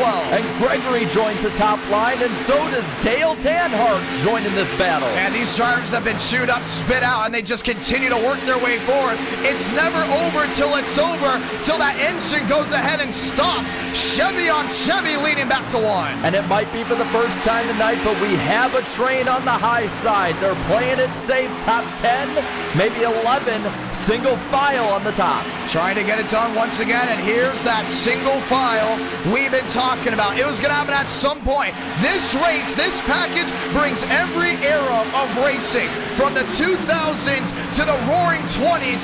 It's going to be 2 by 2, single file, tandem drafting. You've got it all, and as a race fan, that keeps you glued to the screen. Well, we're seeing the late COT era with that tandem on the bottom, and we're seeing the late 2010s with that train on the high side. Gregory loose, keeps it together. They spread out. Frank the Tank, the other one. Frank DeAngelis, the lone quarter panel number in this field, down to the inside. Now jumps back to the outside looking. Feels a little calm up there in that top 12.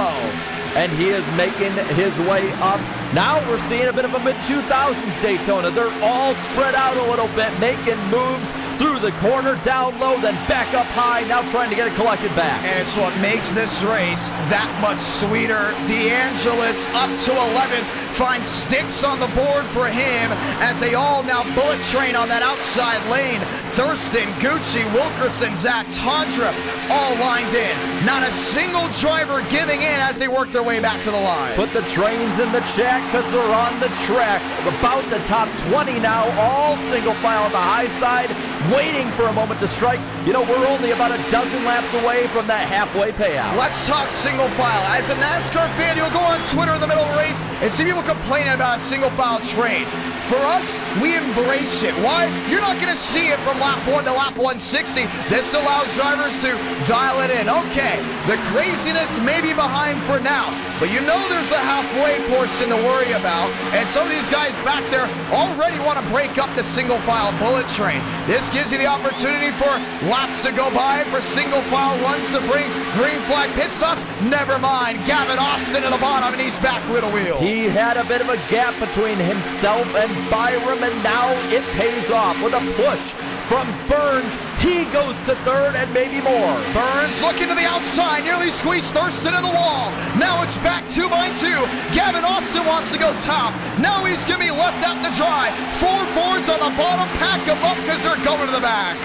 Not for long. They're going to draft together, and they've only fallen back to about 7th. Though up front, Vila not leaving the back of Buttafuoco. Here's Frank DeAngelis downstairs. They're trying to coordinate a plan with maybe drivers dropping to the bottom. It's like an investment.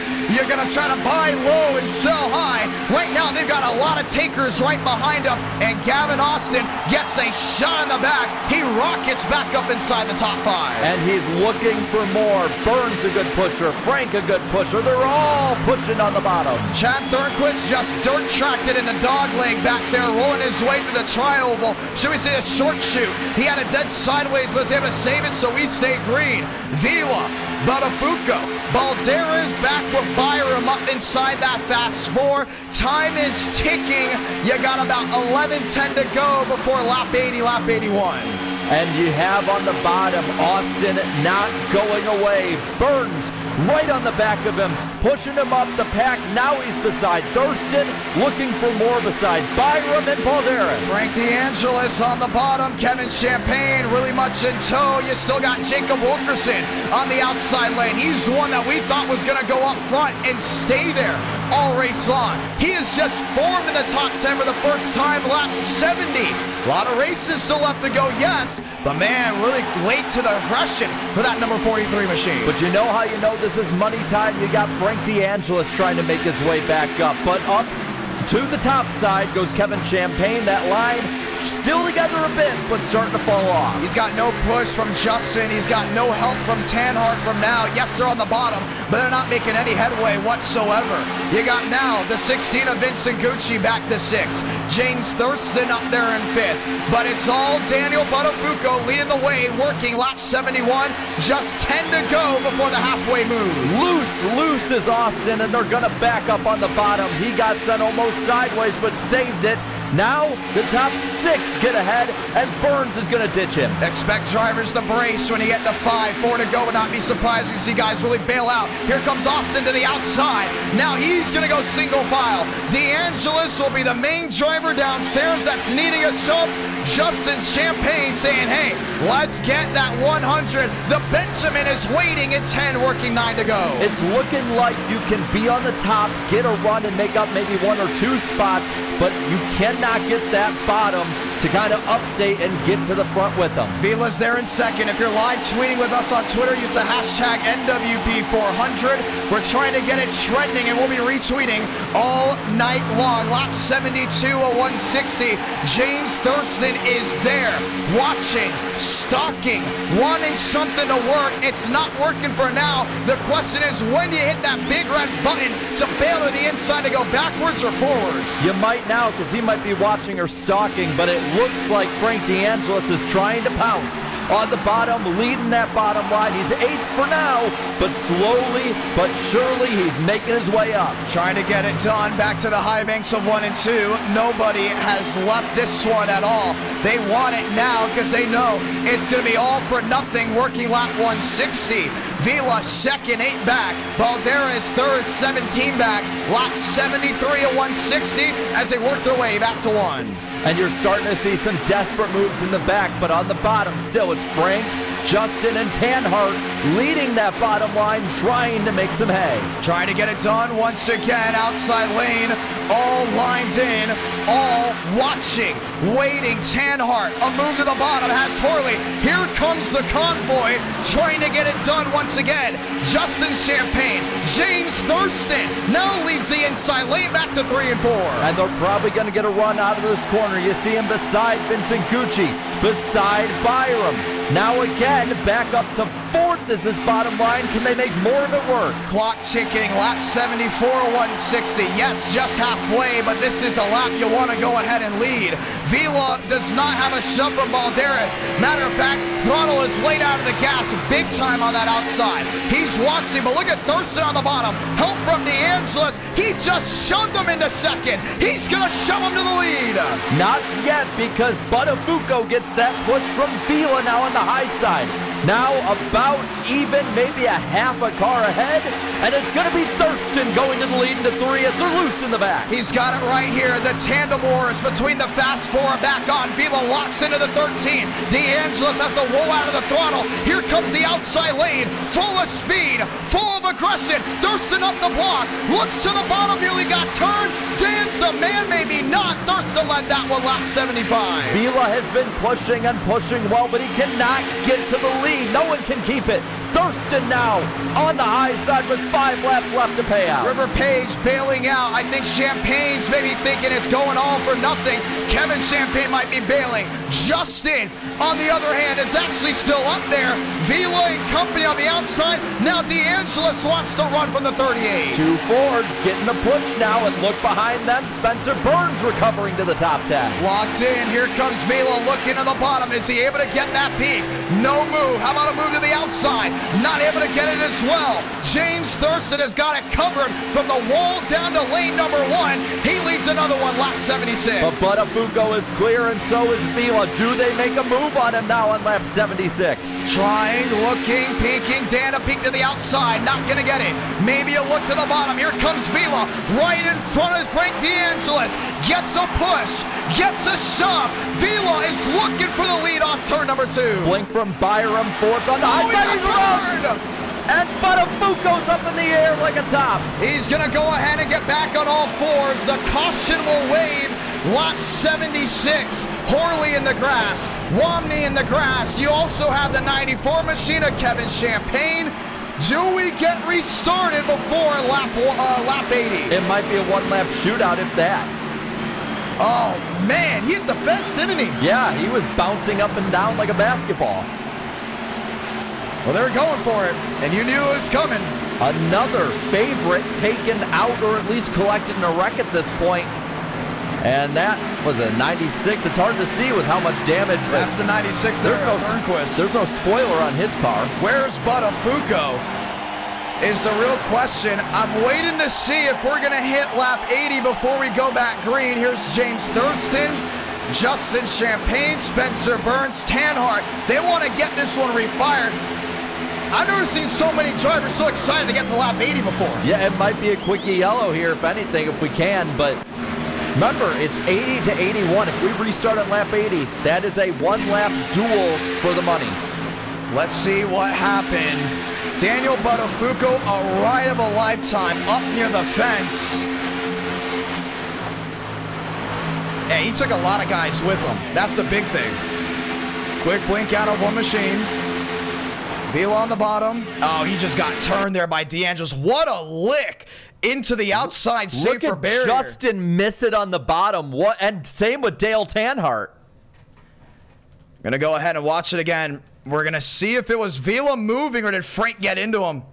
Oh, he moved down, but Frank did go ahead and make contact at some point. But then he got back up. It's almost like, man, we've seen that before at super speedways, where a car will kind of go low, then high, then back up into the rest of the field. And Daniel Buttafuoco gets everything lifted off the ground, gets it finally back down on all 4s. Horley down to the grass. Kevin Champagne down there as well. Let's go ahead and watch it from a different view. Unreal here at Daytona. Let's watch it in real speed. And it's just so quick it can happen. Bam. And he blinks out. Reminds me of, I would say, 2017 Talladega. there was a very similar wreck to something like this. I want to point something out. Not a lot of guys are actually involved in that. You know why?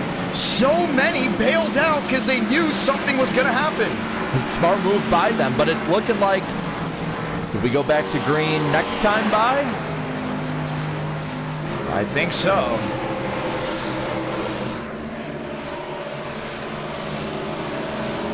If you're James Thurston, you got to be like, come on, there's tons of people in the pits. We got to keep this going at least an extra more, lap or two more than what we're going to do. Come on. Like, this is it. Give me the money. Thurston, Champagne. Now you got Spencer Burns back up to third. And man, I mean, you look through the field. It's like we're at a race at Bristol or Martinsville. There's so much damage on all these different cars. Well, we get ready to try this one again. I think we get the one to go here, so I think we are getting a one-lap shootout. That scares me. That really, really scares me because we could have the same thing happen again. It's one lap and that determines it.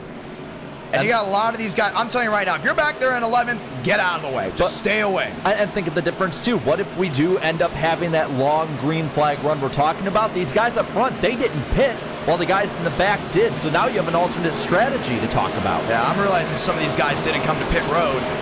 They're going all for it. Right now, if you're in the back, you pit, you guys start thinking, hey, I think we need to go ahead and catch these guys that are going for the 100 while we go for the 800. Well, and the thing with this, too, is, yes, once you hit lap 80 to 81, you hit that $100 payout for one driver up front, you can't really calm down because we're in the second half of this race. You got to set yourself up to win this thing.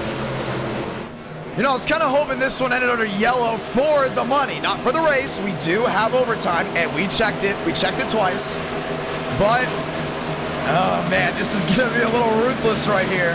Well, I mean, let's look at these guys up front. Justin Champagne, it's going to be hard for Spencer Burns to push him because he doesn't have a back bumper. Then you got Thurston up front with Balderas. That's going to be interesting, seeing those two Fords up towards the top. The front four are all Fords right now, so it's going to be interesting to see where the alliances are, who makes a move. That entire bottom, probably four, I would say, all are Fords as well. It's going to be interesting to see, are you going to stay with somebody, or are you going to try and make that bonsai move to the front stretch? L1, Frank DeAngelis, they were going to give him an L2, but they watched the replay again. Justin and company shoved him forward. It's almost like you're at the edge of a cliff, and you're just that one guy back there and just get pushed off. So they're going to say, you know what, L1, let's go back and let's see what this is going to happen right here. You can see the Fords already lined up on the bottom. This is going to be big, but this will be just for the halfway bonus. That's it, nothing else. So, you going to risk ruining your car for halfway, or do you want to go for the win? Well, look how close those two lines are as well. They're going to be up on it here. Pace car down below this time by. Gets out of the way. Here we go. Ford, Ford, Ford. It's been the talking point all night long. Back underway. Lap 79. The halfway bonus is now. Thurston to turn one.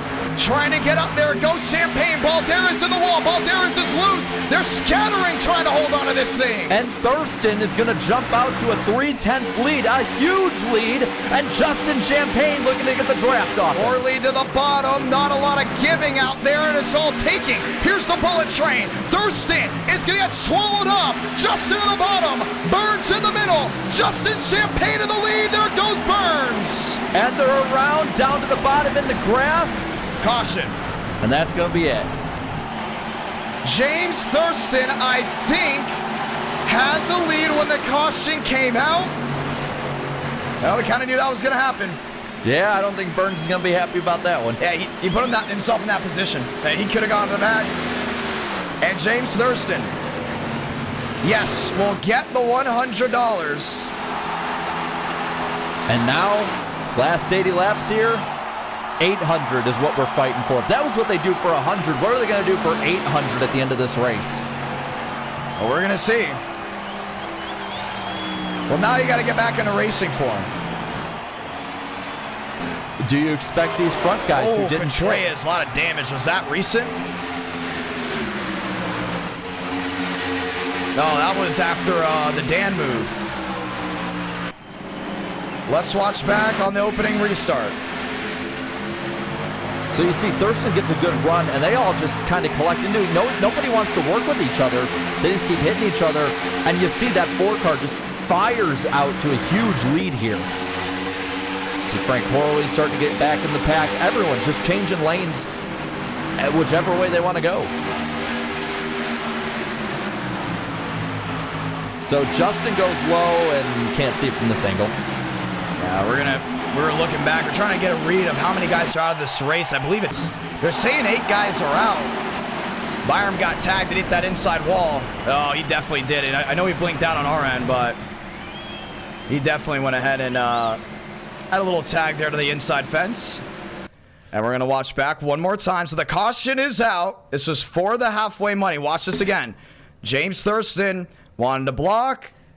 He blocked Burns to the wall. Burns, I think, had his nose there. Yeah, I think he definitely blocked him the wall. The light's going to come on around here. Yeah, Thurston was out in front. Yeah, and Justin, if he thought he was out front, he would have contested it too. And you're seeing these front guys, the guys who had stayed out before, they're pitting now. Well, that was for halfway. So got a lot of racing left to go. The question now is what happens next? And we're going to give you guys an update on who exactly is out of this race. We're still not for sure.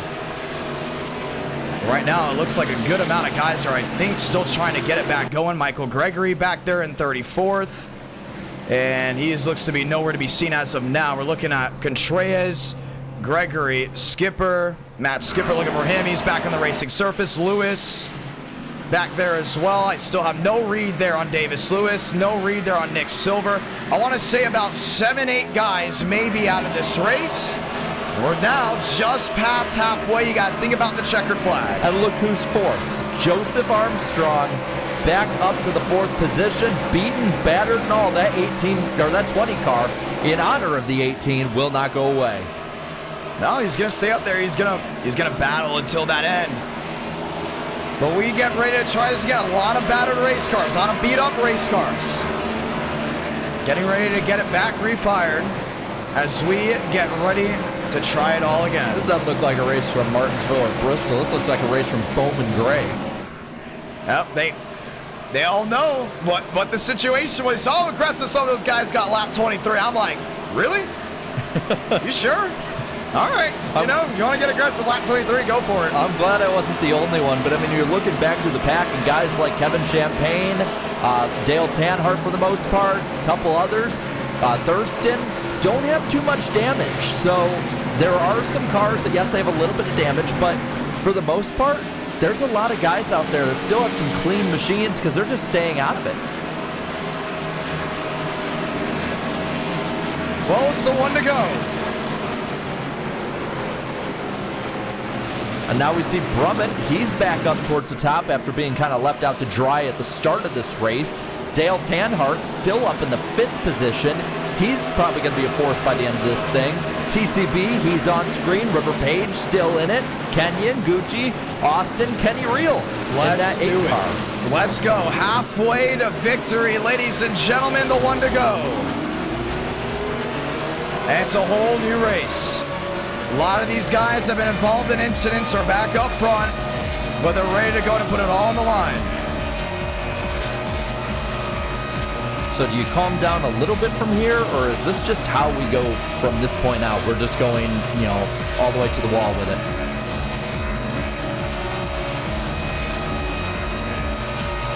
Here's some drama.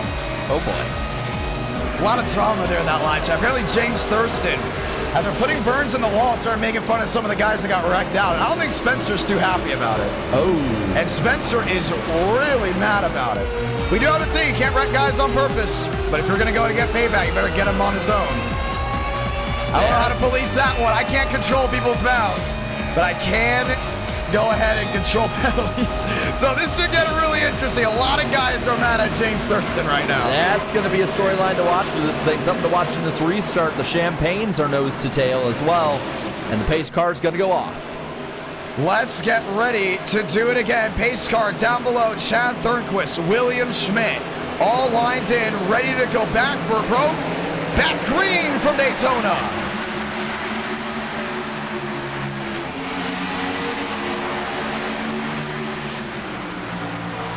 From there, back and forth on the bottom. Dale Earnhardt lined in 2x2 to 1-2. Schmidt with a good restart, picks up the high side.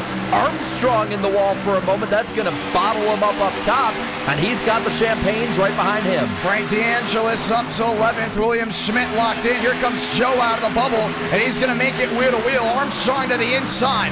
Brummett right now locked back in 2x2 to 3 and 4.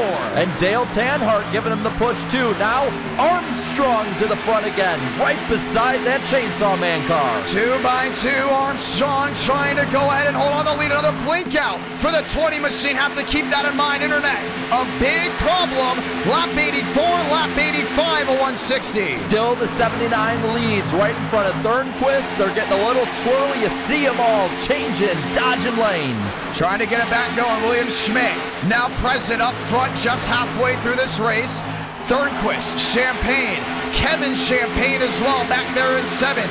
Locked in, loaded as they work their way down the super stretch. Look behind Gavin Austin, Brandon Paunetto, Blue Jimmy making it into this pack. Up front, you got Brummett pushing Armstrong, trying to get him past Thornquist. Baker going to the outside, got it lined back in. Gavin Austin right in tow with him.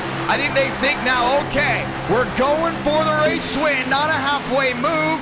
William Schmidt on the bottom. Joe's blinking badly. He could get penalized right now if he doesn't get it fixed. And it's bottling up that whole bottom lane. You can see them falling back. It's just blink after blink after blink up front. Top 3 pulling away. Clear. Now Kevin goes down low in front of him. Champagne to the bottom, trying to get it done. Everyone else still 2x2. William Schmidt top of the board. No help for Kevin. No, he's going to fall back to Armstrong. Now Armstrong giving him a huge push on the bottom. Beside Thornquist ahead of him now. And beside Schmidt in 3. William Schmidt on the outside. Kevin Champagne on the bottom. Joe lined in. Still Brummett lined in. Here comes Champagne right to the outside. Trying to squeeze. Couldn't get it done. It's all Kevin Champagne leading once again. That's Justin back there while Kevin now has control of the race. Armstrong goes high, so does Kevin. They block the high side. Now they're clear again. The bottom getting a run. They're not going to block that one. Damn, I believe that is Earnhardt down there. Yes, it is. Back there in 6. Lined up 2x2. Brummett back to 3rd. William Schmidt now all over Joe. A push, a shove. The Toyotas have strategized late and have worked 3 up inside the Fast 4. Oh, look, there's another one in the Fast 4. That's Thornquist coming up with them. But on the bottom, Earnhardt pushing, beating the back of Brummett's car. Here's the Toyota right to the rear end. Kevin Champagne leaving that outside lane all on his own. It's still the Toyota in tow. It's still more machines behind trying to get it done. They cross the stripe this time by. How Joseph Armstrong can keep that car rolling, I have no idea. It's just all banged up. It's absolutely mangled, but it's doing the job. Front 4, Fast 4 are clear. Justin Champagne trying to come with him, and that is Timothy J. Moore in that 6 car in 8. He's up to the 8th spot. Earnhardt back to 9. Frank Corley up to 9th now as Thurston has dropped back to 10th. Armstrong, Schmidt, Thornquist, Justin Champagne all locked in on that outside lane. Thornquist has to bail as he nearly got squeezed, or should we say almost squeezed, that 38 into the outside wall. Smart move, though. He keeps his race going. Gregory out of the way. He's a lap car, not going to be a factor as the pack roars through the tri-oval. Trying to get it done again. Lap 89 of 160, and this race is getting ready to come to a completion as we work their way back to 1 and 2. A lot of changes, a lot of shuffling. Vincent Gucci lined up on the outside. Frank DeAngelis kind of just stuck up there with not a lot of places to run. After falling down the banking, down the super stretch, it still shows the bullet train working their way to 3. Well, you talked about that shuffling, too, that were shuffled out. Thurston and Earnhardt on the high side. Now Brummett stuck in the middle, and DeAngelis trying to lead the bottom. He's trying to go ahead and get it done back there. Here he comes. James Thurston will be now in tow. Everyone else follows, watches their way down off turn number 4. Can Frank DeAngelis win this race? He's going to have help. Vincent Gucci in the Sinclair Toyota jumps to the inside, and 2 Fords now straggle their way through. Even Timothy J. Moore jumps to the bottom with the 2x2. They're proving they're not content just sitting in line. They want to lead every lap of this race, and they're going to do their best to do it. What happened back here? There's an incident. Chad Thurnquist to the inside involved. Todrick's in it. Todrick as well. Yep. And I think Person might have been on the bottom. I saw a yellow car. Yeah, Yep. there he is. 70 to go. So, I don't know about you. I think maybe the intelligence of the moves got better, but the intensity did not go down. No, it did not. And we're going to see exactly what happened back there. I still don't like the over-aggression this early. But then again, they've been over-aggressive the entire time, so they've been consistent. You know, that has not changed. Yeah, this is just a whole nother level compared to what they did in the duels. We'll see if Armstrong is just getting everything recalibrated or if he is out, but he went right We have down some more the board. beef, and this beef has been brewing for a couple weeks now. Josh Kenyon and Daniel Mosteller. A lot of tempers here tonight. As expected, sparks will fly. You know, well, I would love to know what happened there with Demos and Josh. This towards the back in the second pack. Looked like almost River Page was in it. Yeah, you see the nose of Demos just completely ripped off. I think it was Balderas, yep. Yeah, he got into the back of Thurnquist. Then Person gets turned off the front of Wilkerson in that. These are the guys who continue on past it. Yeah, Wilkerson's missing a nose too, so the 43 was involved in that. So Balderas got in the back end, and they did announce we're past halfway to get over aggressive. We're going to start L4 guys. L4, Alexander Balderas. It's going to happen. They got 3 warnings. And you see Person just flying off the front end of that 43 car in that. And we get another restart. Well, pit road, it's wide open. And they're all coming back down in. Joseph Armstrong and company down in as well as we get ready to get it refired. Well, even if you take it to the shortest amount of a fuel window you can get, pitting from here can get you about 7 laps of overtime on 1 more pit stop. So this is a pretty crucial time to stop. You're seeing some, I think DeAngelis is staying out. I think he's playing that strategy of, I'm just going to stay out and stay out of it and let these people wreck themselves out. You see Kevin Champagne, William Schmidt coming out, Brummett, Armstrong. They're all heading back on the track. Well, let's get ready to get this one going again. And if I'm not mistaken, because these are 2 lap cars, Baker and Gregory with Frank. John, when this all cycles out, Gavin Austin will be our leader. Yep. And he's been very smart. Yes. Gucci is going to be up next to him in that 16, because I'm assuming Frank is going to be pitting here. Yeah, for sure. Frank's going to the back end. And I believe all these other guys are just trying to go ahead and get their laps around. Which I think a wave around at this point is probably pretty smart, seeing how we're probably going to get some more cautions soon. Things are going to continue to get spicy. We have less than 70 laps to go. We're going to go ahead and continue to keep in contact with guys. The Balderas with an L4. For the ones that don't know, that's a drive down pit road. You got to hold it for a lap, which is brutal. Very brutal. So you got to go in and keep an eye out for that. L5 is a park.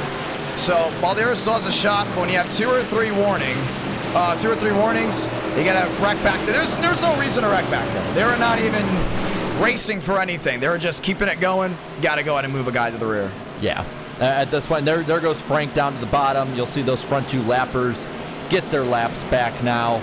And Gavin Austin will be leading the NWP 400, lap 92 to lap 93. Things are going to get even more interesting. Vincent Gucci, Joseph Armstrong, Dean Brumnett. You know, we've seen big wrecks, but we haven't seen a catastrophic one, which I'm glad to say as of this moment. But you know it's coming at some point. Or maybe it's not. Look at all the guys with damage back there. We may be seeing a little 2004 racing with how many guys have damage. Yeah, I think we are. I don't know who really to pick from this litter here. It might be somebody completely off screen. I think Frank DeAngelis has the right idea. Just stay out of it. Yeah, he's got to be consistent too. Let's get ready to try this again. Can Gavin Austin find his way to victory lane? He's lined up on the bottom. Vincent Gucci lined up on the outside. Joseph Armstrong all mangled up, still rolling straight. Dane Brumnick, William Schmidt, Kevin Champagne, Timothy J. Moore lined up there with James Thurston on the outside lane. And they're all ready to get it back going. All these big e-ticket events we have, they produce drama, but they produce talking points even more. It's a big thing to look out for. Big storylines already out of the way if you missed it. Andrew Cootie out of the race. He is done. All these other guys, I would say about, of the 40 that started, we have about 8, 9 out. Look at about 30 guys still going for it. Some of these guys just puttering around on the bottom. But at the same time, it's a long distance race. You have to be consistent. You got to be smart. Timothy J. Moore doesn't have a lot of damage. James Thurston doesn't have a lot of damage. Gavin Austin in the same boat. Nathan Lyons too. What do? They realize you don't win the race until you get to lap 160. I'm telling you this right now. The guys that played it safe, right now they're going to have the best shot at winning this. Yeah, and we'll see that pace car peel up. I think everyone's been up front at least once today. Vincent Gucci, Gavin Austin lined up 2 by 2. Ground back here once again, lap 93 out of 160. William Schmidt back in 5th. He's fading the inside lane, has it locked in single file. Gavin Austin fires out of a cannon there on that restart. Top 2 clear the field. Brummett trying to follow. Gucci leading them on the high side. Timothy J. Moore back to 7th on the outside. Joe swings to the outside. 3 Toyotas in line. And just like that, the Yodas will take reign here in Daytona. Joe gets tagged to the inside. Does he save it? Yes, he does. Stays on the apron, trying to save it, staying out of the pack. He's gonna do it. Vincent Gucci holding on. Everyone else finding their way through. Panetto finding his way through as well. Wow, what a move. But Gucci up front, Schmidt now pushing him, and Timothy J. Moore in 3rd. William Schmidt there in 2nd. Moore back to 3rd. Another Mustang watching on. James Thurston, Josh Kenyon. Here comes Mo speaking at the bottom. Couldn't get it done. Gavin Austin downstairs with Brummett. Mosteller driving what looks like a modified. Here's Brummett now on the bottom, giving the push to Gavin Austin. Not going to happen this time. Top 5 or 6, now 7 single file. Knocking off laps once again. Balderas there in that 7th position, watching on. He should have a penalty if he does not serve it. It's an L5. Keep that in mind. Up on the high side, though, we got those front guys pulling away. The bottom completely disintegrated. It's just Austin. It's just Brummett. It's just Balderas. That's it. All lined in again. William Schmidt there in 2nd. All trying to go ahead and watch on as they work their way to 1 and 2. Loose in the back. That's Todd Drift. They keep it all together now up towards the front. That bottom line has brought it all back together. They're starting to gain cars and gain momentum. To the super stretch, it's Gucci, Schmidt, and Moore still. Gavin Austin back to 6 on the bottom. Brumman's going to give him a big shot back to the rear end. Look at this move down the backstretch. Absolutely just wailing on each other back to 3 and 4. Lap car ahead on the high side. He's going to stay there. That's Baker. They all got to go down to avoid. 3 wide out of 4. Balderas still has not served it. Keep an eye on it. He could get penalized in L5 if he does not come to pit road. We're trying to hear what the admins are going on with. Schmidt, Moore, all lined in. Vincent Gucci on the bottom. Well, now Balderas is on the bottom. If he's going to serve it this time, he's got to let people know. Get out of the pack. Up front, Gucci is leading the bottom line now. Schmidt trying to get a push from Kenyon. And there goes the Champagnes forming a 3rd line. Timothy J. Moore shoots to the lead on the outside lane. William Schmidt right in tow. Now just shoving that forward down the backstretch. That's not going to be enough, though. Kenyon up to 3rd, but Gucci gets the run back. The Ford of Thurston behind the Toyota Gucci. What can Demos do? Lined in. Look at that. No nose on that 9 machine, and he's now up inside the top 4. Just because you were down doesn't mean you're out. Back to the line, lap 98 150 to 160. And Balderas will serve his penalty. He's down pit road now as they race on.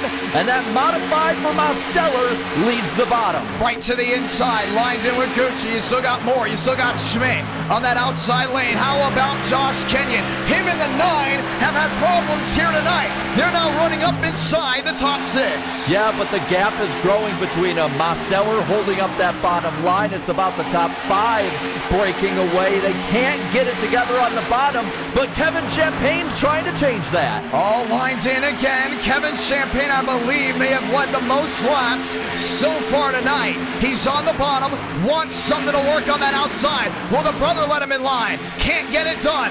Frank Horley in the fast 4 again, bringing the Wood Brothers machine to the inside lane. Justin, though, gets the run past him. He's beside Gavin Austin now, and Nathan Lyons in that 17 in the top 10. Trying to get it done. Josh Kenyon on the bottom, lined in. Does Timothy J. Moore go down the block? He does, and locks it in on that inside lane. Does he move to the outside now to work with Schmidt?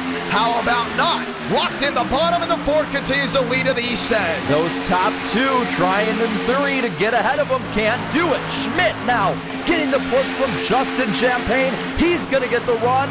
Then Moore comes up to block. Moore's just picking every lane he wants. 1 second's on the bottom. Next second, it's on the outside, heading their way back to the line. He loves this pick and choose type of racing so far. Next time by, 60 to go. Justin Champagne forcing Schmidt to the bottom. And now he's going to be behind Moore. Schmidt on the bottom. They are coming up on lap traffic on that bottom line. This might be a chance for a change. It'll be once again a Ford on Ford move. Schmidt fading. Here comes the move to the outside of Justin Champagne. 3 wide for the lead, working their way to 3 and 4. Moore gets shuffled up. That's Balderas coming back out from his penalty. Has to drop back. Now Champagne losing the lead to Schmidt. Oh man, Moore got a little loose there on that inside lane. A lot of machines back towards the rear. May have been dropped out of a situation. Frank DeAngelis way back, and I mean way back, all the way to the rear end. Spencer Burns, Dale Tanhart as well. I'm wondering if there was a wreck back there that we did not see. They're past lap 100 though, so they keep racing on up front. Kenyon with the push from Horley. Now Thurston goes down low. Schmidt being fired upon by the bottom. All lined in again. Toyota, Chevrolet, all lined in. Nothing's really changing just yet. Frank's way back there. Way back to the rear. We're trying to go in and see what happened. Gavin Austin there in second. Lyons back to third. All the way to the outside of 3 and 4. Kenyon pushed back. Oh, Horley got on the apron for a moment. Bottom line stacks up. Top line keeps going. They all keep it straight. All working their way back to the line again. Working lap 101, 102 of 160. Thirdquist, Horley, Person, Byram up inside the top 10. Now Gucci diving low for a moment, thinks better of it. Lyons ahead of him in third, then Austin second. Schmidt leading the train. Horley and Thurston trying to lead the rebellion. I love that outside lane. Everyone else continues to work on strong. How about the 21 of Horley on the bottom? Trying everything, and I mean anything, to get it done downstairs. James Thurston's in tow. You still got Justin Champagne, Kevin Champagne, Timothy J. Moore watching on as well. And there may have been a wreck. They're saying maybe Blue Jimmy was involved as they work their way through 3 and 4. Up front though, front fast 4. They're still staying ahead. Horley loose again. That car is out of shape every corner. Now looking like Vila is going to try and make his mark in 5th. Byram to 12. Champagne at 11th. All lined in. As we continue to work their way back to 1 and 2, Williams, Schmidt, and Gavin Austin continue to have it locked on in. Lyons, Horley, Gucci, and Thurston up inside the top 6. That bottom line getting the push. Now Schmidt goes to defend. Vila down in the middle. They're 3 wide in the pack, going past Burns, the lap car. Schmidt and Austin side by side for the lead. All lined in once more. William Schmidt now runs to the race lead. Gavin Austin on that outside lane. Everyone else continues to work their way 2 by 2. Here are the lap machines. Anthony Burrows is a modified. Matt Skipper and so many more. They try to squeeze back through the middle. They're going to go 3 wide, maybe 4 wide through this pack. Kevin has to dive. Wilkerson up into the wall. He stays out of it. Everyone's staying clear for now. Everyone locks in once again on that outside. Schmidt, Austin, Lyons all have it made. Moore still back there in 12th. A lot of shuffling back there. We may have a safety yellow coming if it was that bad. That's a lot of machines back in. Mosteller taking it 4 wide on the bottom on the apron, making a great move to get past the 07 and 81. All lines in again. That's Baker, Burrows on that outside. Moore in that 11 machine are still locked in. That 2x2. 104. Gavin around. Austin down into Horley. They spin into the bottom wall. To the inside wall. Caution's going to wave. Lap 105. Man. Well, apparently there was an issue back there, but we still got the caution out lap 105 between these two. Yeah. We'll have to see what the replay was there. Looked like just one car got into the other's corner, and that's really all she wrote. Luckily, nobody else got involved in it.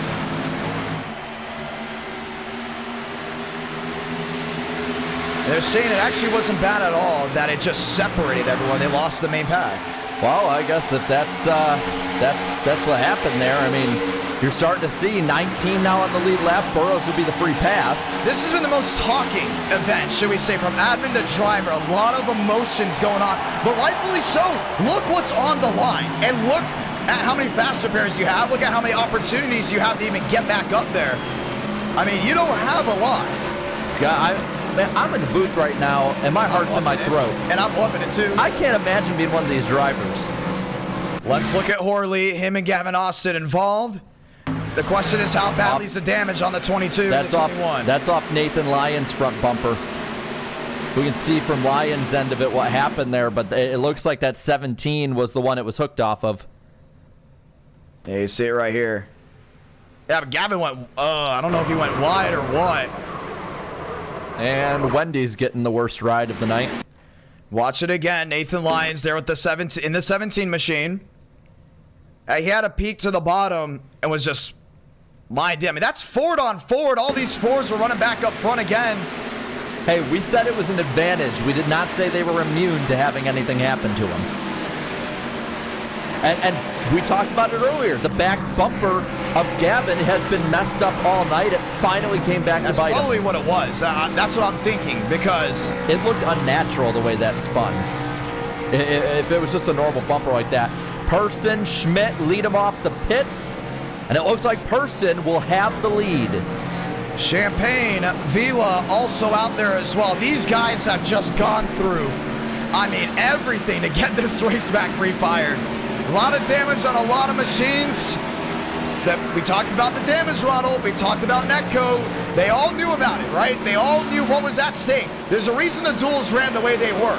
I'm surprised they haven't taken a lot from the duels and brought it here. Because they almost got to a point where when cautions started bringing cautions, they stopped working together. Yeah, I don't know what is the difference between this and the duels. I don't know if we got a full moon out or something, but these guys have not stopped on the go pedal since lap 1. They have not stopped at all. They have just been aggressive, no give and take, just all take tonight.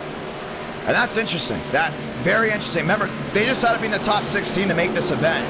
I'm guessing now a lot of this jitters are coming out. You know how sometimes you'll go to practice? I know you played football, I played baseball. You'll practice the same thing over and over and over again, and then you get into that prime time scenario. Fans in the stands, watching back at home, mom and dad watching you, and then all of a sudden you're up to bat, and you just go blank. You forget what's going on. Almost like in football. Yep. You know? You just collapse. A lot of that might be happening here. A lot of test sessions were given out. A lot of opportunities for guys. And all of a sudden, they look how much is watching. They see how much is at stake. And all of a sudden, it's just a big collapse from some. Interesting thing here. Balderas and Dale Tanhart getting the wave around here. They're going to get back on the lead lap from what the looks of it are. And something else to notice and to talk about here. It's 54 to go, right? And these fuel windows are 38 to 44. There's a caution in the next 10 laps, and these guys pit. They can make it to the scheduled distance. And knock on wood, God forbid there's no crashes. If there's no other cautions, it'd take them to about 10 to go on fuel. Well, things should be a lot of fun as we get ready to go ahead and try this one again. The NWP 400 live on IDK, trying to go ahead and get this one refired. It's been a fun race. I mean, it has been entertaining. If you're a viewer, you watch this from lap 1 to lap now, I'm telling you right now, you're loving it. You're excited for it. And there's a lot left in this tank of excitement. I'll tell you what, we got plenty when it comes to this race to talk about tomorrow night on Danny B's channel for the NASCAR Weekly Podcast, that's for sure. Chevy on Toyota, Chevy on Ford back there in row number 2. Lined in, the lone Canadian is now leading the field back to the green flag. Wesley Person, the driver from the north, trying to get it done in South Florida, not really South Florida, from Central Florida, Daytona Beach. What a sight it would go ahead and be. But it'd be an amazing upset winner, seeing how about an hour before this race or so, I don't think we knew, and he didn't know he was racing tonight. He thought he was out. He texted me on Friday. He's like, should I be on standby? I said, I think you should be on standby just in case, but I highly doubt anyone's going to go ahead and miss it. Turzak obviously missing it, working with Dale Jr. And he got in, and right now he's showing it proud. Hey, sometimes you just got to be lucky and generate your own luck to put yourself in position. Yep, and he is in that position, number 1, as the pace car is about to turn down to the pits. Let's do it. Person, Schmidt, Vila, Champagne, Byram, Baker back there in the 6th position. Mosteller, Chad Thirdquist, grab a gear one more time. Lap 108 of 160.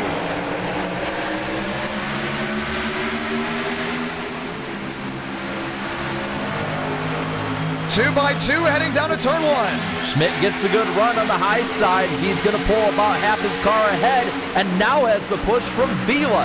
Clearing the bottom line, Schmidt gets the lead. River Page up to 10. Joseph Armstrong back in that 8th position, just watching on and waiting for something to snap. How about Justin Champagne just all over the rear end of that 41 machine? The drag race continues to turn 3. Big push from Champagne. It's not doing much just yet as Schmidt starts pulling away from the top side. The 79 leading up top, Blink from the 20 in the back, and now Schmidt leading to the front. Horley 14, Champagne 16, DeAngelis and more kind of just watching on. Lap 109 of 160. Time is running out, and Baker has now worked his way up to 3rd. Top 5 now are single file. They've broken away from a 3-wide pack behind them. Locked in on that outside lane, Chad Thirdquist. He's been involved in a lot here tonight. Look at that machine, just all chunked up on each end. And this single file train's gonna make things very interesting. Gucci, Person, Brumman, all the way to the bottom. James Thurston on that outside lane. And Frank DeAngelis waiting in the wake, trying to wait for the right moment to strike. I think at this point they're finally trying to take it easy, but Horley isn't. He's going to go down to the bottom of the Kevin Champagne. He's going to try and get this lead. You can just see the entire insides of the Abraham Vila Chevrolet as he works his way back to the line. How he's able to stay up to speed, I have no idea. Chevy is just brought an amazing piece here tonight. They've got 2 up inside the Fast 4. I don't know about Chevy's because I think Horley and that Ford side have TCB with the dive down low, leading that 25 car on the bottom, trying to get under Schmidt. Schmidt goes to block. Remember, Horley got damaged from that last wreck, but it wasn't catastrophic. He's down on the inside, back to 3rd, now 4th. Vila now leads the outside convoy, back to 3 and 4. What do you do if you're Thirdquist? You're stuck on the outside, and Joseph Armstrong will like to make a 3rd lane on the outside. Like to, he has 3 lanes now. They leave that 96 out to dry. TCB, top of the board from Daytona, gets it done as they're wheel to wheel to 1. Might not be for long because Armstrong took a nice 3-wide move through the middle. He's 2nd on that high side right behind him. Full field on the wall.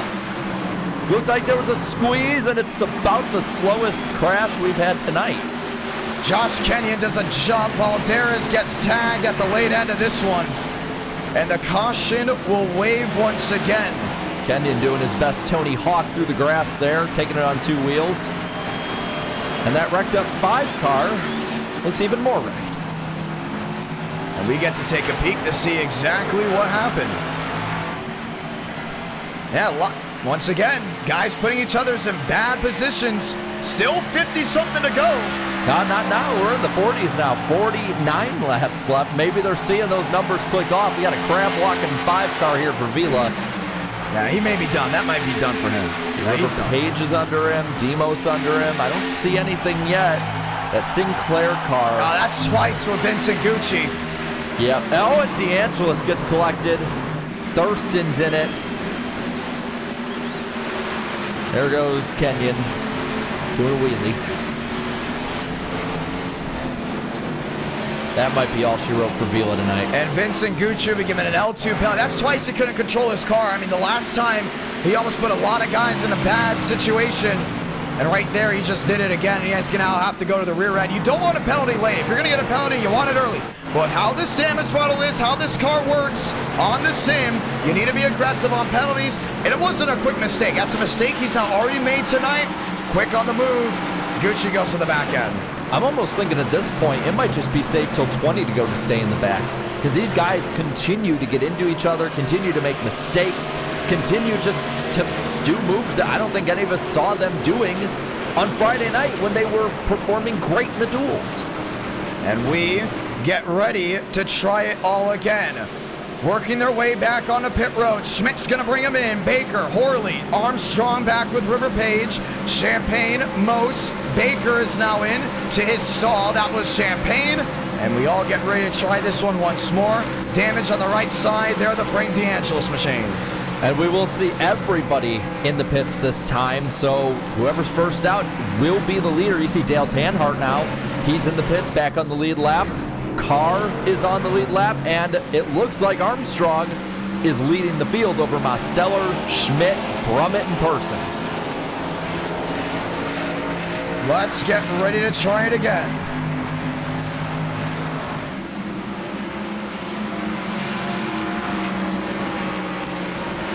Things should get very interesting here.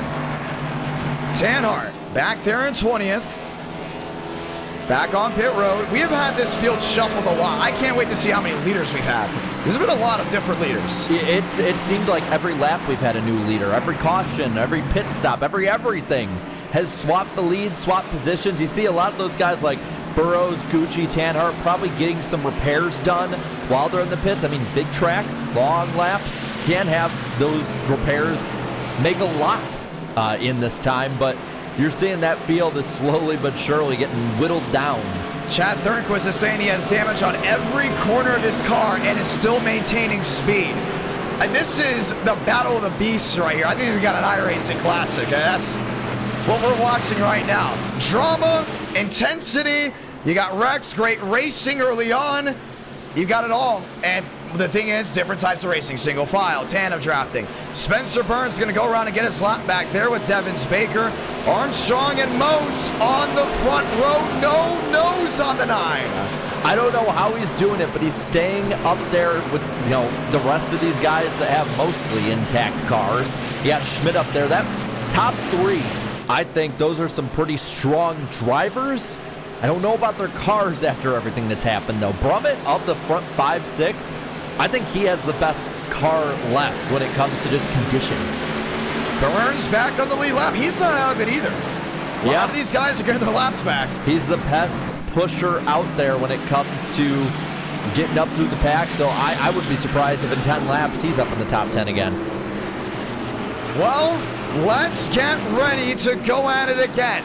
You're coming to the finish of this race. Less than 50 to go into the 40s. What are you thinking, Jaret? How do you think this rolls? At this point, I think we need to wait 2 or 3 cautions before we really know what to think about the finish of this when it comes to this race. But I'll say, of the guys up front right now, I mean, I'm looking at our pole sitter. He's on screen here. He's restarting 7th. Jackson Carr has kept his car in some, I'd say, pretty good condition, too. We know he can be fast. Kenny Reel in that 8 car back there has been fast.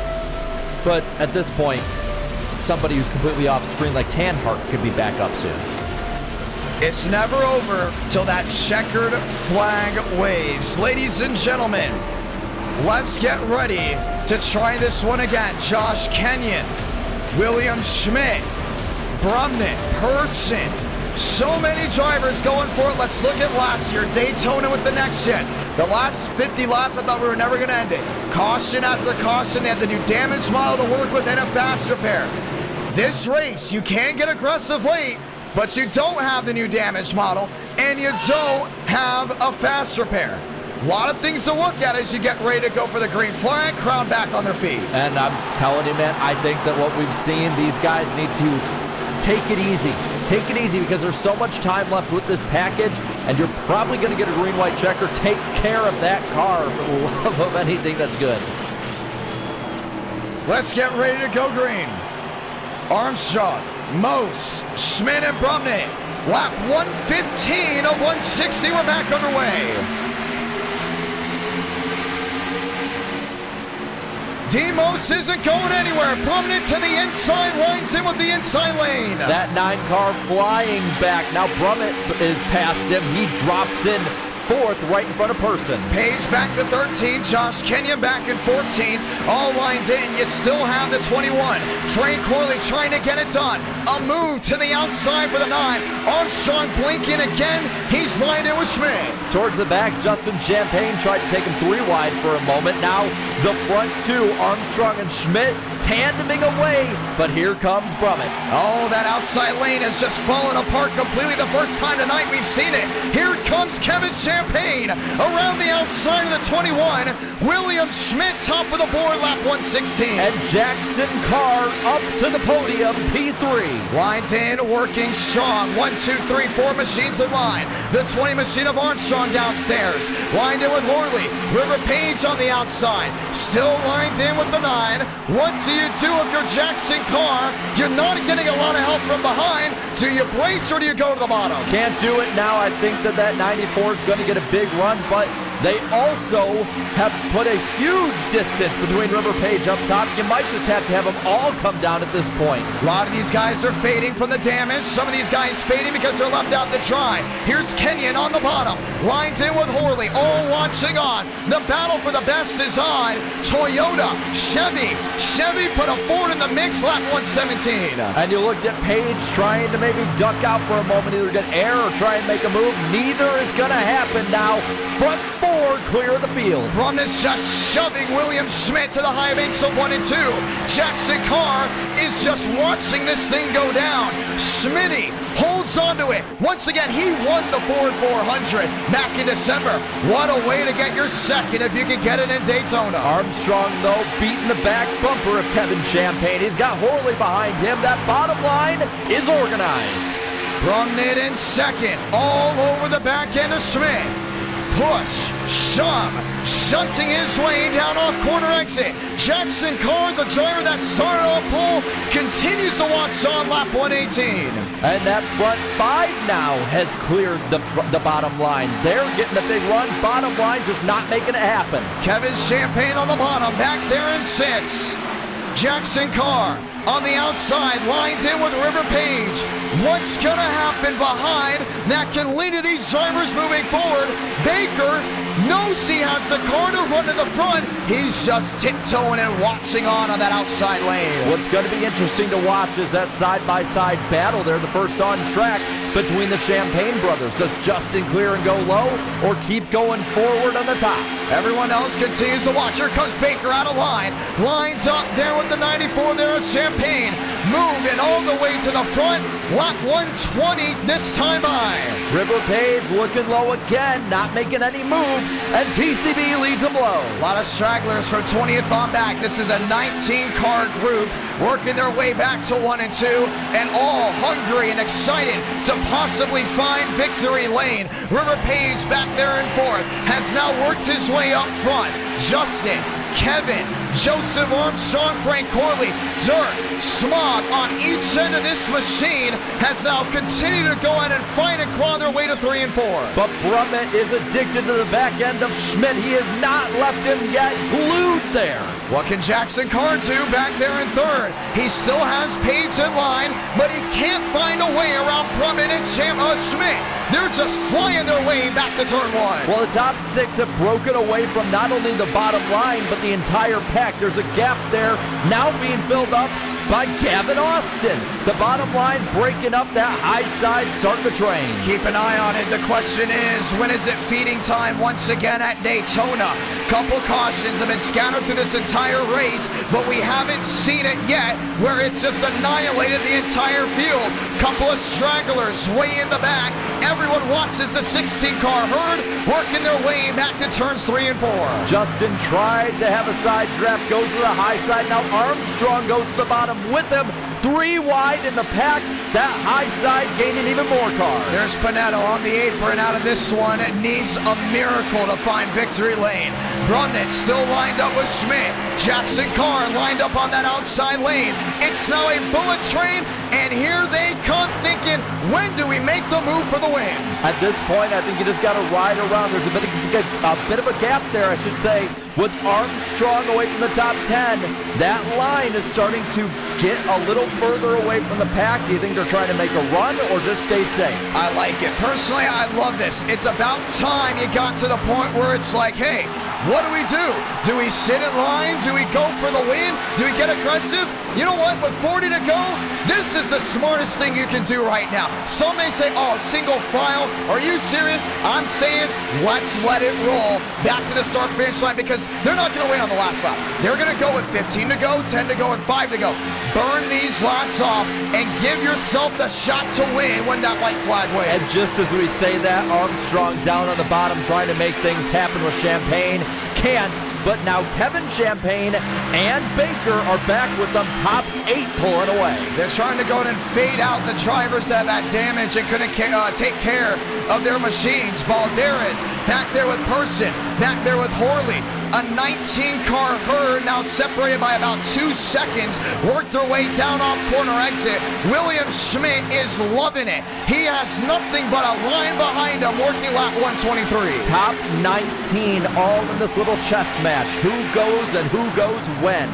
Now to the corner, you see a little shuffling in the back, but the front runners keeping it single file. What do you do now if you're Baker back there at 9th? You can't really move now. You see all the damage in the back end of the 17. That's resulted in drivers struggling on pushing and shoving, trying to get an opportunity. Dean Brumnett, what did he do in the duels? Nothing, because he got in off qualifying. Smooth, calm. That is the cleanest machine I think I've seen so far tonight, running there in second. Down low, though, the Champagnes and Armstrong trying to make some hay, and they're starting to move forward.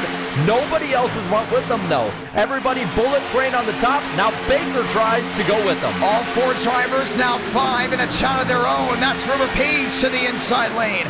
Forward on Ford. Push come to shove. You saw single file racing. Now get ready for the tandem wars once again. Brumnett's got Schmidt. Page has Champagne. Here comes Schmidt to the bottom to shut the door. Schmidt in control of the field, down low, then back up high in front of Brumnett, holding the high side. Bottom lane getting a run, though, into 3. River Page has to watch on. Kevin Champagne's not going to sit with him too long if he realizes he can't go in and make up any hay. 2 by 2. Schmidt top side with Brumnett. Page on the bottom. There was Champagne. Lap 124 working 125. Now Page is starting to fall back a little bit. Front 2, now 3 getting past in. That bottom line starting to fade. How about this one?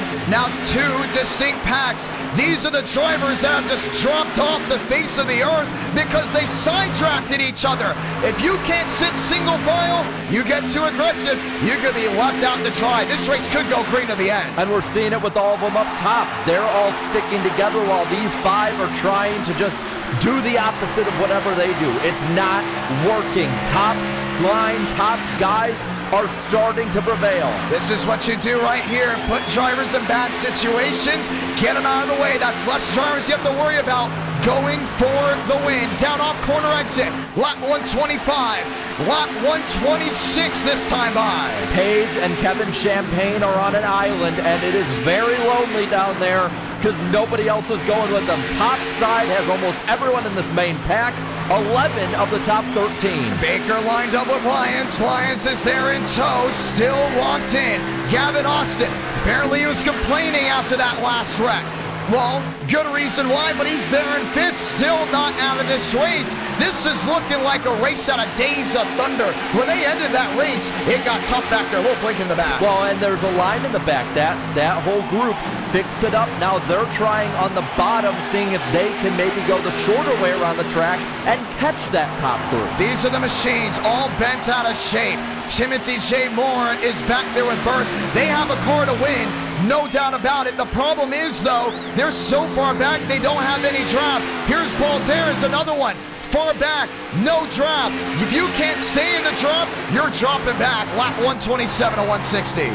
Yeah, and it's looking like they're going to be like this for a while. I mean, you can just hear the roar of those engines going by. They're starting to get a bit of a gap. So at this point, I think we're seeing the full-on strategy. I feel bad for more back there, but some of these guys thought, all right, I'm going to play it safe and run to the back. Here's the problem. A lot of things could go wrong. You know what we haven't done here tonight?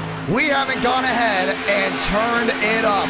Let's go ahead and do that as we get ready to go ahead and see the checkered flag here very soon.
Back here from the World Center of Racing. If you're just joining in, getting ready for the finish, we say hello, we say welcome. If you've been with us the entire time, so glad to have you join us. We're closing in at just 30 laps to go. And they're starting to dice it up in this front group. Brummett now looking for the lead. Behind them, though, that back group is starting to catch them. Trying to go ahead and get it done down the back stretch. And we talked about that second group behind the closed doors watching on.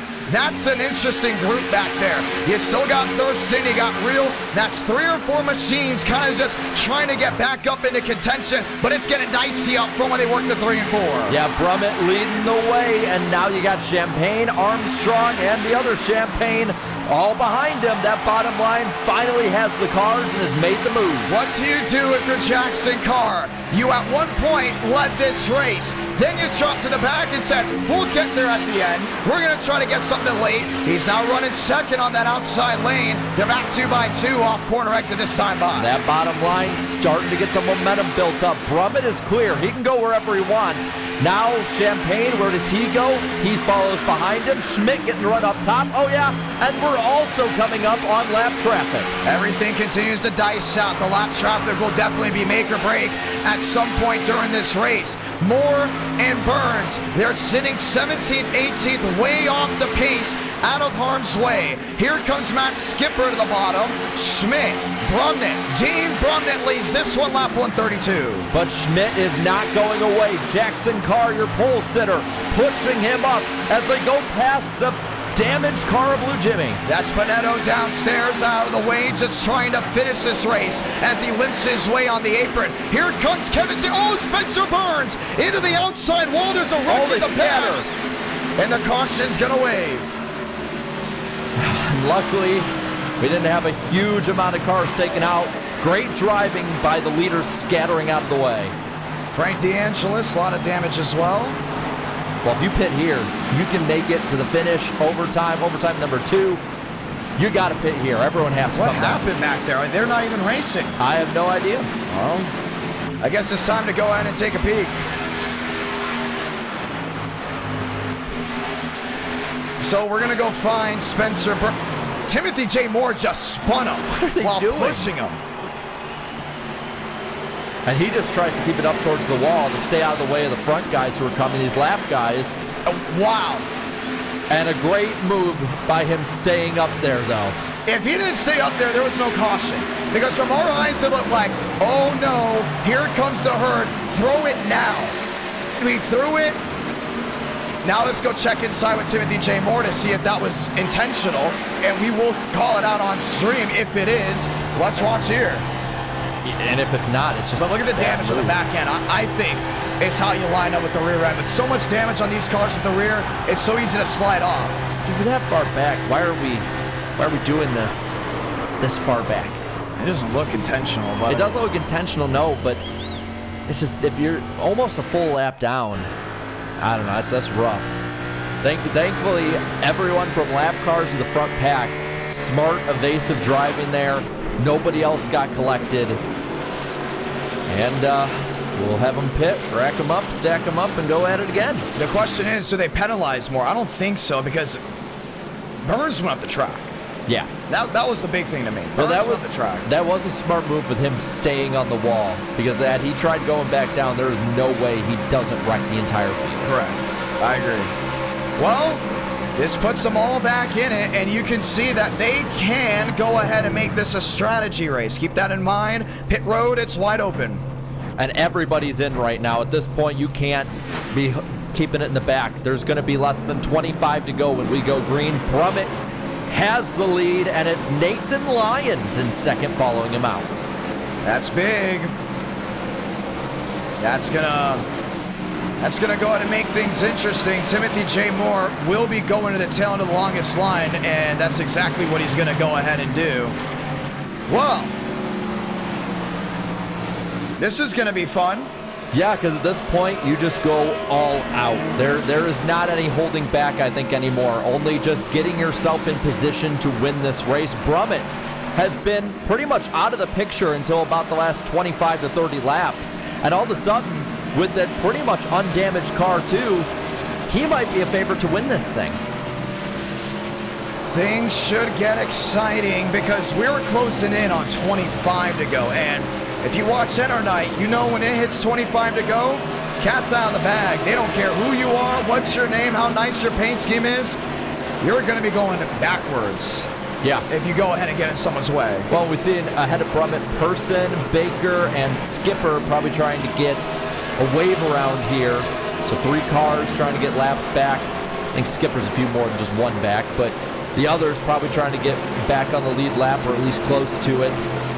So it's going to be Brummett and Lyons the front row when they rack them up. Armstrong and Carr.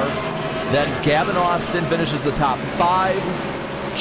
Kevin Champagne in 6th. Schmidt, Baker, Kenyon, and Demos somehow keeping that car in the top 10. So Dean Brummett will be the race leader. That's the big thing to watch out for. All these other drivers will get the wave around. Excited to see what happens next. I mean, he still got Joseph Armstrong. Let's look back to when it was still daytime.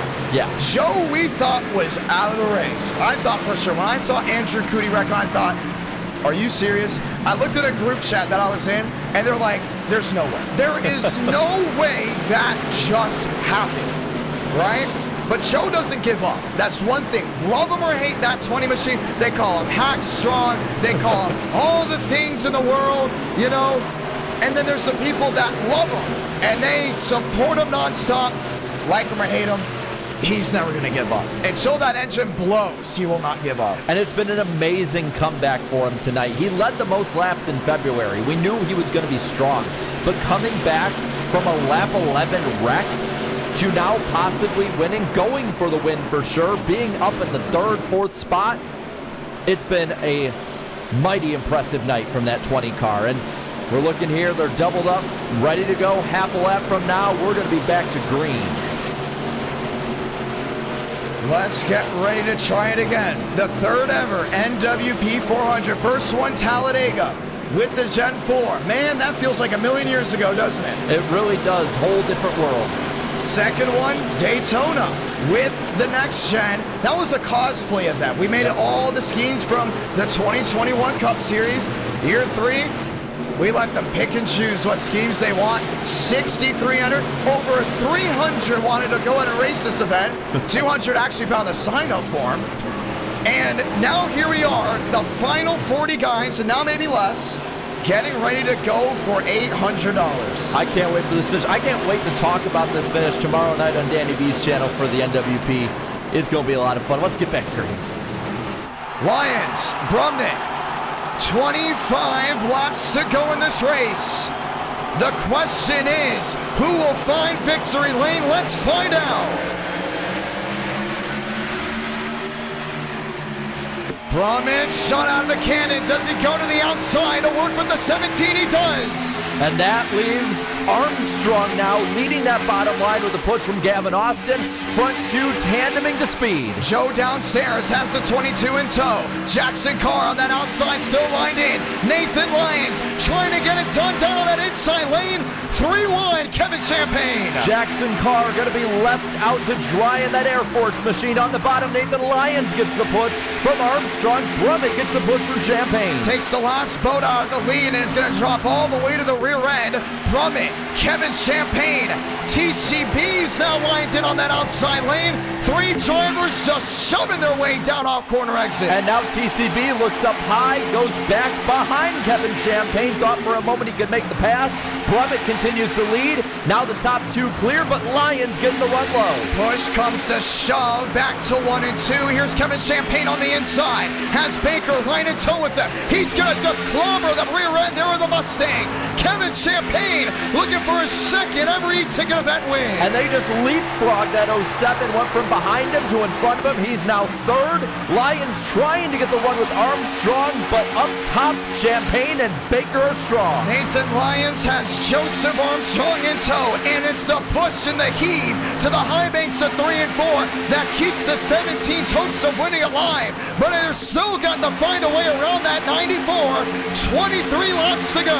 That high side starting to get the momentum though. Front 3, front 4 now have cleared the bottom. Lyons still trying to keep the fight alive, but the high side is rolling. And it's going to be rolling well. You see some of these drivers way in the back, falling out way, way back. Valderez now 19. Some of these guys have so much damage, they can't even stay in the pack as they work their way down the back and head into turn 3. And they're doing what they did before. The high side forming up, trying to leave people to dry on the bottom. This time, though, more are choosing the bottom, and they're not falling back as fast. Up front, top 3, top 4 pulling ahead. Baker lined up with Champagne. Here's the drive off corner exit. When do you make the move if you're TCB? Daylight downstairs, not gonna take it. Kevin Champagne, 22 to go. And the push from Armstrong keeps Lyons in it a little loose. Brummett goes down to pick him up, and he's gonna try for the lead. A Toyota has won the NWP 400, so has a Chevrolet. Never a Ford Mustang, and one is in the lead right now, but under fire for the bow tie downstairs. Brummett will not go away. He spent most of the day behind the main pack. Now, trying to get the run down low beside Demos. Front 2 still ahead. Baker lined in. Demos still no nose. Mostella wants something to work. Chad Thornquist somehow still in this race. Champagne down the block. Champagne trying to control both lines. Blocks low, comes high. Now has Baker again behind him. High side has a bit of a bop in the wall with Champagne. Now Champagne up front. Goes down low again in front of Brummett. And Brummett's going to have it all locked in. Oh, man, he's going to move from behind. That's Nathan Lyons. A little bit of a hesitation step for the rear end. Outside lanes now fading. Baker back to 5th, to 6th, maybe even 7th off corner exit. Armstrong has a choice. He can go up with his drafting partner. He does, and Gavin Austin follows him. Up at the top, Armstrong now leading the high side. Who's going to get it done? Gavin Austin, a shot to the rear end of the 20. Baker running wide. Now wheel to wheel with Josh Kenyon. That outside lane has just come apart. Trouble. Turn 4, 2, 3, 4 machines around. Jackson Carr, your pole sitter. Anthony Burrows, too. Devins Baker and Justin Champagne might be out of this race. Well, he's been at the center of a lot of incidents and a lot of close calls tonight. It's going to be interesting to see how connected he was to the start of this incident. And we get ready for the restart. Under 20 to go when we restart, too. So it is fully money time now. Kevin Champagne leads, Brummett second, and Lyons third now. I'm telling you, I love that Kevin Champagne machine. He's been doing a great job all night long. Let's go in and see what happened down to turns 3 and 4. That was the big thing we saw, 3 wide right here. Oh, man, he turned Burrows. That's all on him. Yep. And he's been the aggressive one. I think he's the one that started the aggression early on in this race. He's been in the center of so many incidents, and now it's just, this is a natural outcome at this point. He's so often made these bonsai crazy moves. Eventually it wasn't going to work out. He caused that one. No ifs, ands, and buts. He hung on that quarter panel and sent him around. Now what does the rest of this race have to offer is the real question. You don't pit if you're up front. You got to keep that track position. There's going to be under 20 laps to go, and I don't think that you can get through the pack with so many damaged cars, with so much gridlock. If you're, I'd say that front 10 or so, stay out. You're seeing Thurston pit.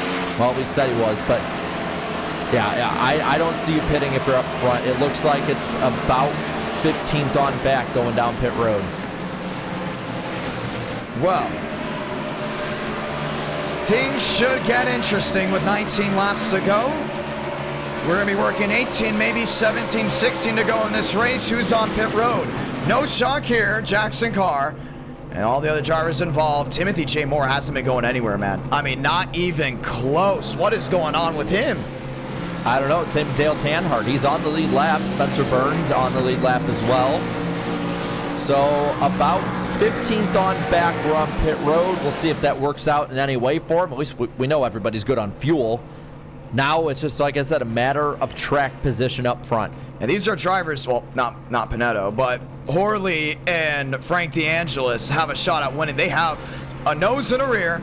I think they're just running around for a reason. So, well, I don't think you can from this point on. It's going to be, what, 18, 17 to go when they pit, or when they go back to green. So you got to start making your way back up front at this point. If you're 15th, 16th on down into the 20s, there's no way I think that you can just stay back there and ride around at this point. We're getting word here. I think someone went ahead and snitched. We're going to keep it anonymous. We think Vincent Gucci got his lap back illegally. If so, that's an L5. Wow. That would be unfortunate for his race, we'll just say that. And here's your top 5 at the moment. Kevin Champagne, Brummett, Lyons, Armstrong, and Schmidt. And right behind Schmidt in 6th, Gavin Austin staying alive in that Wendy's machine. Well, 18 to go now, coming to 17.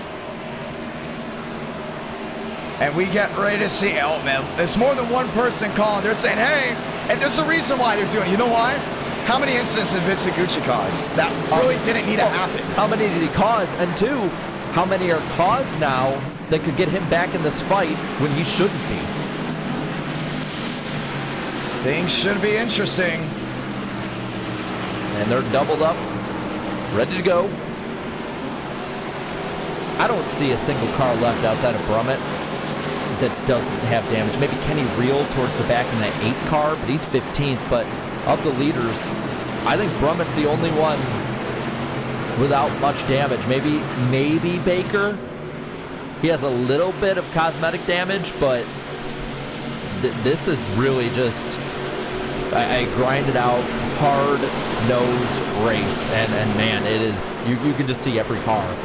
Brummett, Lyons, Armstrong, that lines out your fast 4. And we get ready to try this one again. So, we get ready to try it once more. They're now still trying to figure out the Vincent Gucci situation. I've been looking down my phone. They're saying there was probably a black clear, so that's why he got it back. Now they're saying, give the lap back or you're gone. So that's how it's going to go right here. 18 to go, coming to 17. Chevy on Ford, Toyota on Ford, Ford on Toyota. This is going to get even wilder. You thought it's already peaked tonight? I don't think so. I think we got a lot more excitement coming our way. Yeah, 17 laps is still a long way to go in this fight. You're seeing these guys up front. These have been the ones who are left. These are the strongest cars up there. Champagne has been up there all night. Armstrong has come back. Schmidt, Lyons has been strong. Brummett has come up in the last 50 or so laps. So as the pace car goes down pit road, we're going to see it on this restart. 17 to go. Kevin Champagne, Brummett, Lyons, Armstrong, Schmidt, Gavin Austin, Chevy on Ford, 17 to go in the NWP 400.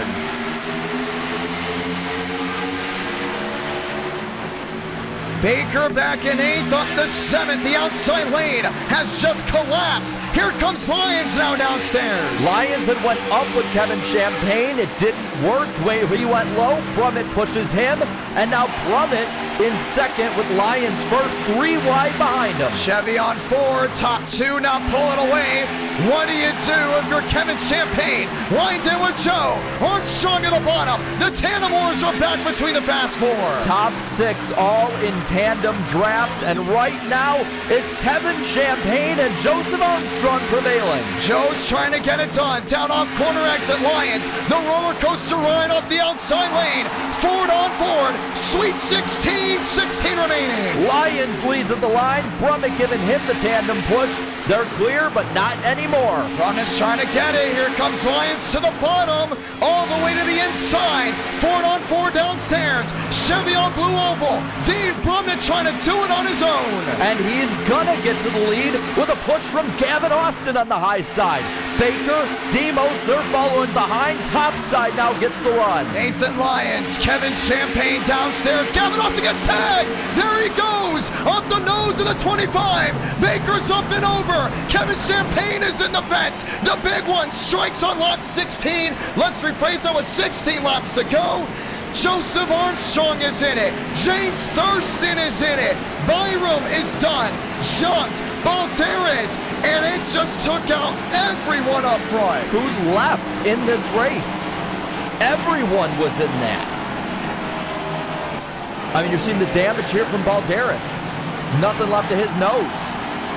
You saw Kevin Champagne flip up into the stratosphere. Oh, man. That's unreal.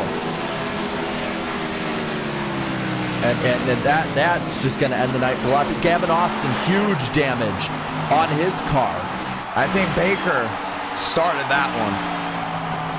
River Page, a bit of damage. Let's see, Lyons doesn't have much. Kenny Real, who has been absent the entire race. He might have the best strategy of the night. And Dean Brummett, I'm telling you, that 07 Jack Daniels is looking strong here tonight. That's some strong Jack up front in front of that. It's Jack and Coke up front. Jack and Coke. Oh, there's Thurston. There's Balderas. TCB just wiped out the entire field up front. And we're going to watch back on it. We got to follow Kevin Champagne on this one. He flew, I think he went higher than the space shuttle. Well, how many cars have we had upside down? 3? I think Buttafuoco got in the air as well. Yeah, well, he spun around. I don't know if he got upside down, but just watch this wreck here. Going down the back. I have a feeling it's bait. Well, oh, man, you cannot do that. Watch this 94. Let's see if we can follow Kevin Champagne on this next go-round. Unbelievable. Timothy J. Moore. We got a lot to look back on. That's the big thing here. Let's go and watch back again. Let's find Kevin Champagne. We most definitely now both Champagnes, I believe, might be out. Not exactly sure. Looking for that 94. There he is. He might have landed on pit road.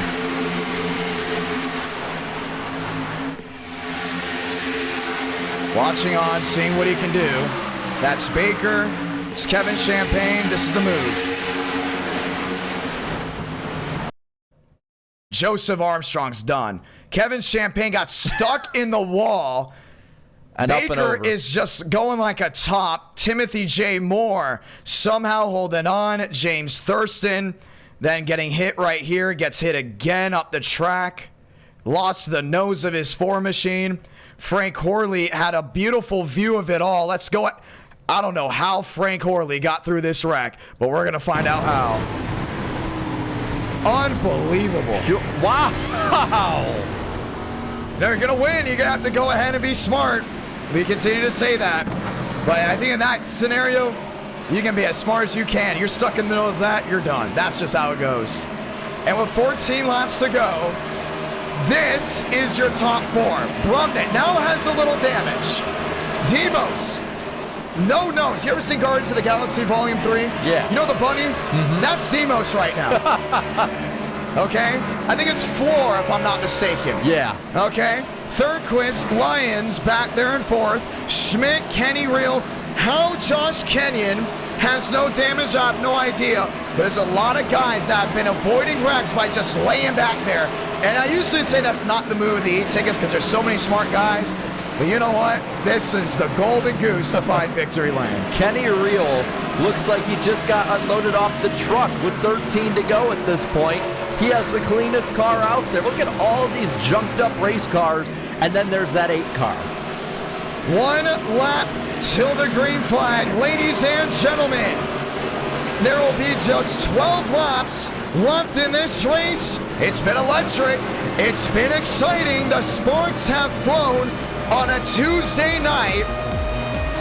At 11 o'clock local time at Daytona, it's time to crown a winner. It is. And I mean, we're looking at Brummett, Mosteller, Thornquist, Lyon, Schmidt, Real, Kenyon, Page, Horley, and Frank DeAngelis, your top 10.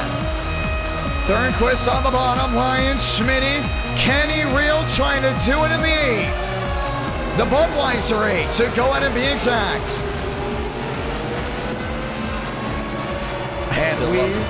I love it, Jack and Coke up front. We're excited to see how this one goes. Kenny Real. And somehow, Justin Champagne is restarting 13th in this. Yeah, no nose or rear. I'm telling you, man, it's going to be a wild finish. This is not going to go ahead and possibly end the way some think. The question is now, do we get an overtime with how few drivers are there? This crowd has been electric since the drop of the green flag, and they're all glued once again. Let's find out who goes to victory lane. Pace car. Hard left onto pit road. Chevy on Chevy. Grab a gear. 12 to go for the World Center Racing.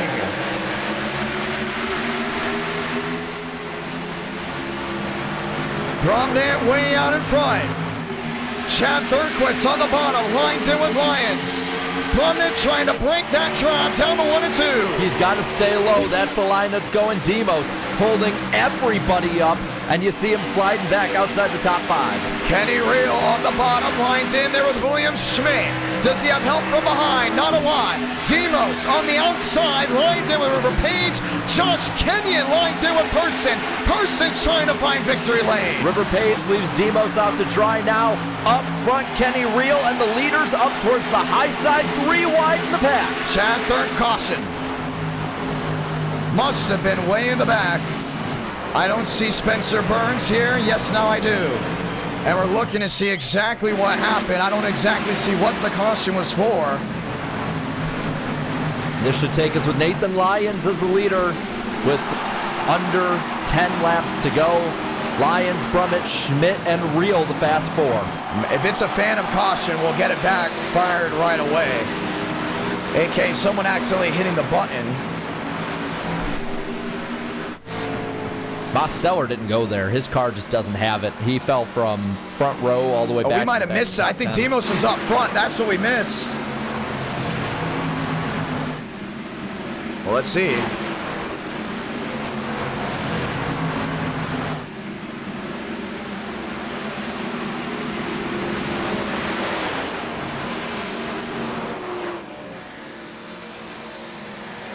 Either way, he's going to make an interesting finish. No, I don't think that was the yellow. They're saying a yellow way in the back, but the guys that have the speed are up front racing. Everyone else is just holding on. Yeah, definitely not the greatest yellow unless we can find anything that would be a reason for it. That's going to give someone a lucky dog, though. Well, let's get them, rack them, stack them back up. Let's get it back green as quick as possible. So, they said there's a rack way in the back. We did not press the caution. So we're going to get the 1 to go here. It will now be 9 laps remaining when we get it back refired. Well, I thank everybody watching. It's been an electric night so far. And man, we still have 10 laps to go. Old DW would say that the race is just getting started at this point. Let's get ready to go again. Person back in 10th. All lined in. We went from having a full-on race. This looks like a clash back in the day with how many cars are left out of this race, but still. Up front, Lyons and Brummett, row 1. Then Schmidt, Reel, row 2. River Page and Kenyon, row 3. DeAngelis Thornquist, row 4. Mosteller and our lone Canadian person end out the top 10 in row 5. Then Fila, Champagne, Burrows, Byram, Thurston, and Tanhart on track. Balderas now up to 17th. Gucci, Horley, and Burns the top 20. And that caution's not good for a lot of these guys that, need to work their way to the front. No, but not at all. Because now there's less laps to go ahead and run with. The thing is now, Lyons and Brummett are probably happy about this. Kenny Reel and River Page, not exactly sure. The lucky dog came out, and if I'm not mistaken, I'm not sure who got it back. Horley, Gucci, Burns heading back on the racing surface. Let's now try this again. So, we didn't catch it on camera because it's so far back. 3 cars spin, way in the back. We don't throw those yellows at anyone. No. It's out of the way, it's out of the way. We told the admins, don't throw the yellow. If there's going to be a caution with 10 laps to go, it's going to happen up front. Let's get to the checkered flag. Yeah. And the lights are off on the pace car now on the front stretch. It's going to make that hard turn down pit road, and we're going to go back to green. Crowd back on their feet. 9 laps to go in the NWP 400. Chevy Ford Lyons leads them down.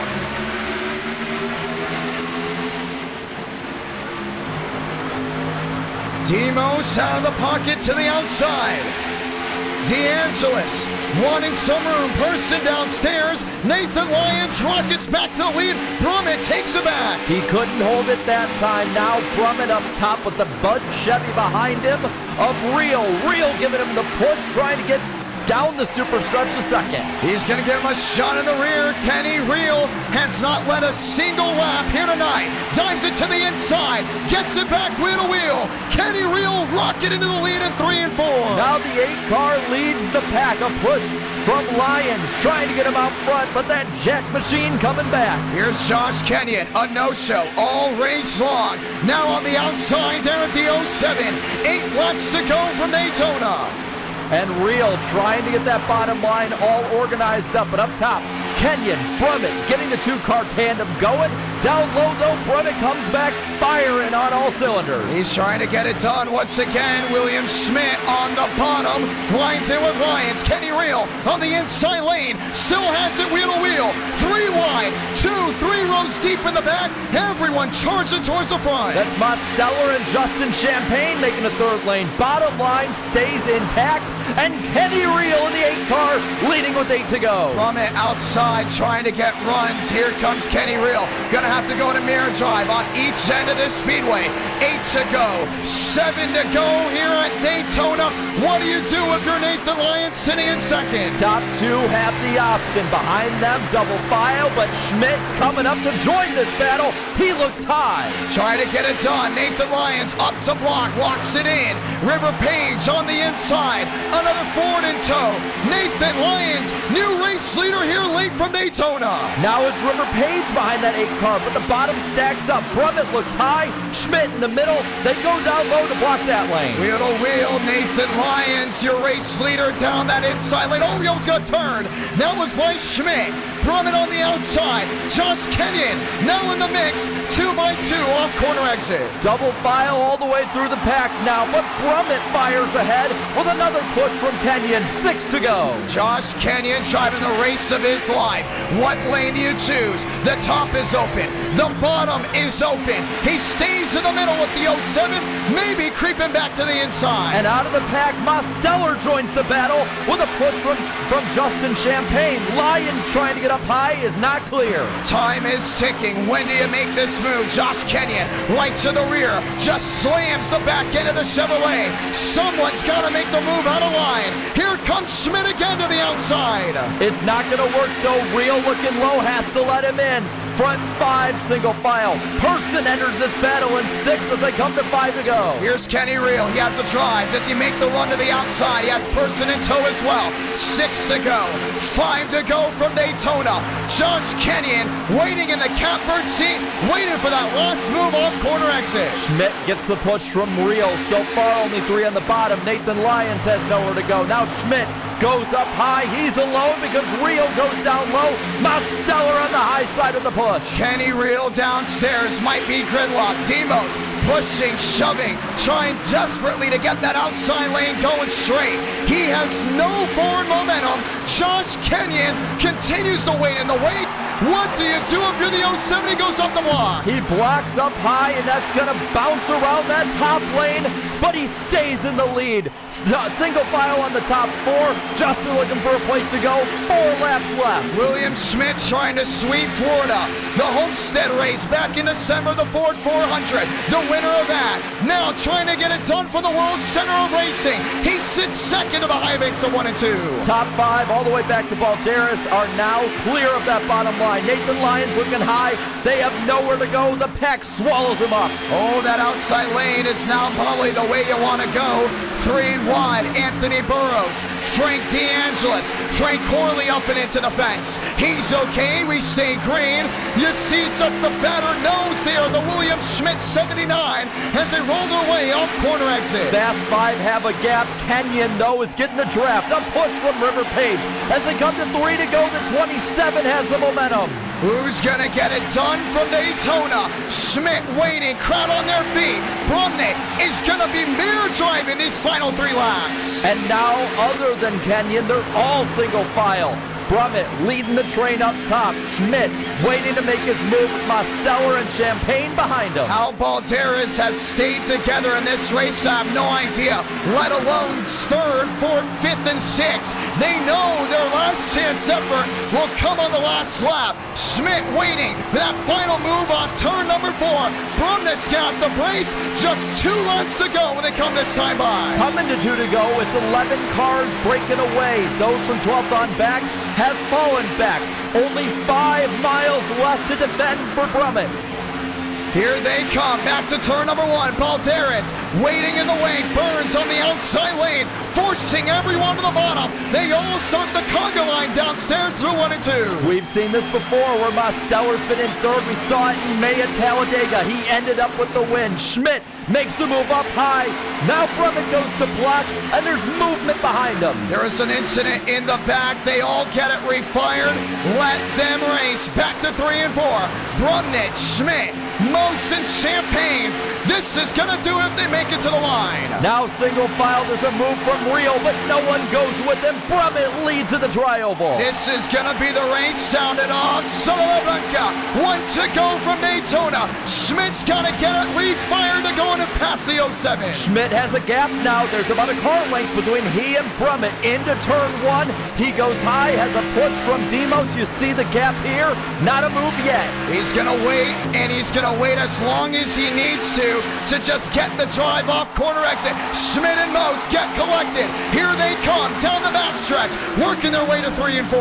Into 3 and 4, there's a bit of a wreck in the back. We don't care. Up front, wreck down for Champagne. Blocking down low is Brummett ahead of Schmidt and Mosteller. Schmidt, he's going to get the move. He's got the line up with the 9. Brumnett's going to have to go ahead and block.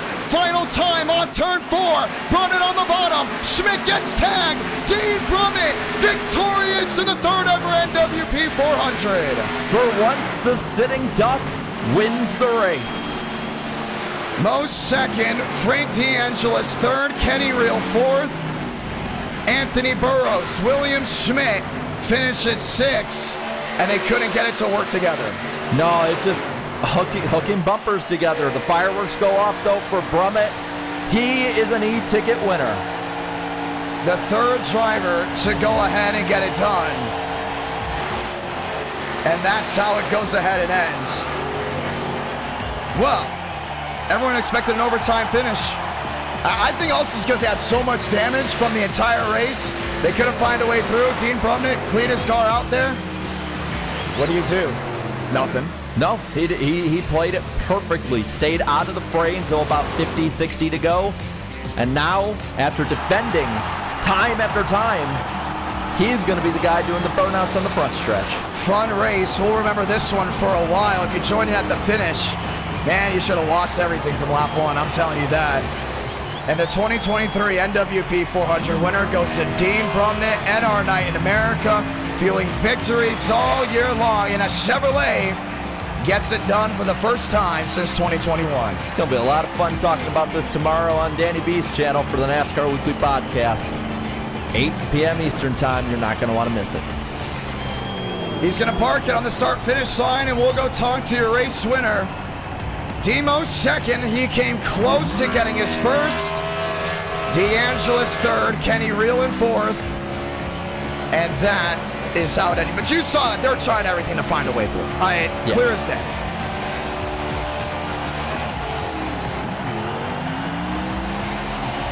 And we get ready to talk to your race winner when he joins the Discord. Wow. Burns it down here on the start-finish line. Tried everything to find his way through.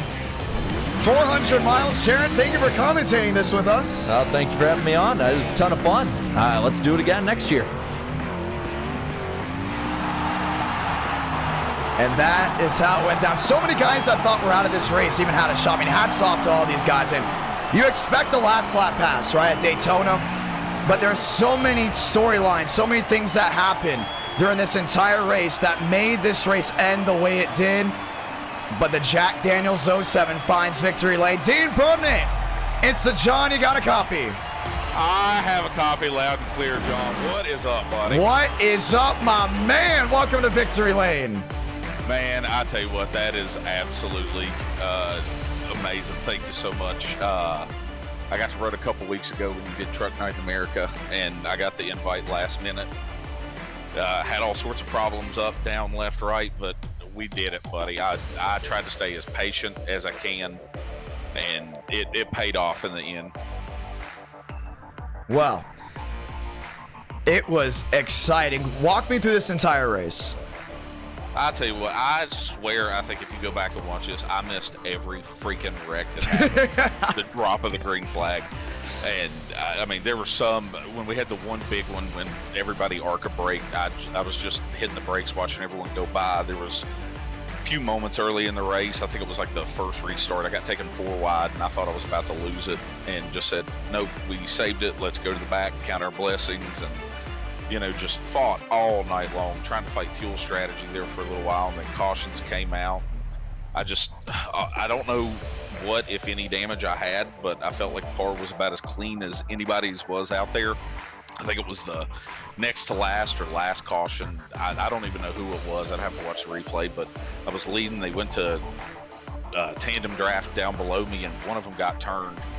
I got hit in the left rear, and how I saved it is beyond me. I cranked it, hoped for the best. It saved. Caution came out immediately. I got to keep the lead. Just wound up going through, and like I said, this is amazing.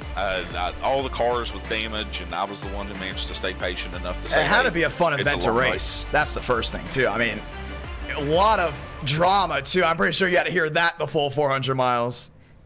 Yeah, it was. I mean, when you have money on the line and something as prestigious as an e-ticket event, I mean, you're going to have a lot of egos. You're going to have a lot of moments. And I mean, my thing from the drop was I didn't have any enemies, and I didn't truly have any friends out there. But in the same time, I tried to stay out of the trouble and stay out of the drama. Well, I want to point this out. We are so glad you won. A lot of positive comments in the chat on you, man. A lot were happy you went to victory lane. I'll tell you that. Well, I'm happy for everybody who was watching. You know, you and me were messaging a little bit, and I just found out recently that I've got my first baby on the way. And, that makes it even better. This is going to help for a lot of diaper money, without doubt. Wow. The only thing I'm kicking myself on is I said that I was going to stop on the way home and get me a little bottle of Jack Daniels just in case I won, and I didn't, but it's okay because I have to be up for work in 3.5 hours. Oh, man. So like I said, it's well past worth it when you manage to win something like this. I've been a big fan for a while, watched a lot of your races, and just never really had too much of a chance because of my work schedule to run them. And just one lucky night on a Friday, I managed to gather a little bit of attention, and one lucky night on a Tuesday, I think I managed to get a little bit more. Well, you can buy a lot of Jack Daniels now too, and diapers. I mean, you got it all, man. $800. New father. I mean, so glad to go ahead and have you with us, man. Such a fun victory. Do you want to say anything to anyone else back at home? I mean, they're just loving you down in the chat right now. Man, I just want to thank all of these viewers. I think last time I checked, it was about 1,200. I want to thank every one of you guys for watching. I want to thank all of my friends and family who I know were watching this race. Biggest two thanks I have to make, though, well, three. Number one, definitely want to thank God for allowing me the talent to be able to drive these cars and all the blessings that he's put into my life. I want to thank my wife for having the patience while I go run these races, as much as I'm sure she was probably standing behind me ready to kill me at any given moment. Probably as soon as I crossed that checkered flag, the amount of yelling that I did probably woke her up. I've taken on some partial requests from Marty Shamaila. I had a whole bunch of people come in with like 2 to go and were just rooting me on, and I'm sitting here shaking like a leaf on a tree trying to keep the car straight, manage runs, and man, just gas, we won. Well, we are so glad you went to victory. We're so happy to have you with us in this event. Dean Brumnett, victorious. We got to go and interview second and third. I wish we could interview you the rest of the night, man. I mean, what an awesome win. I mean, honestly.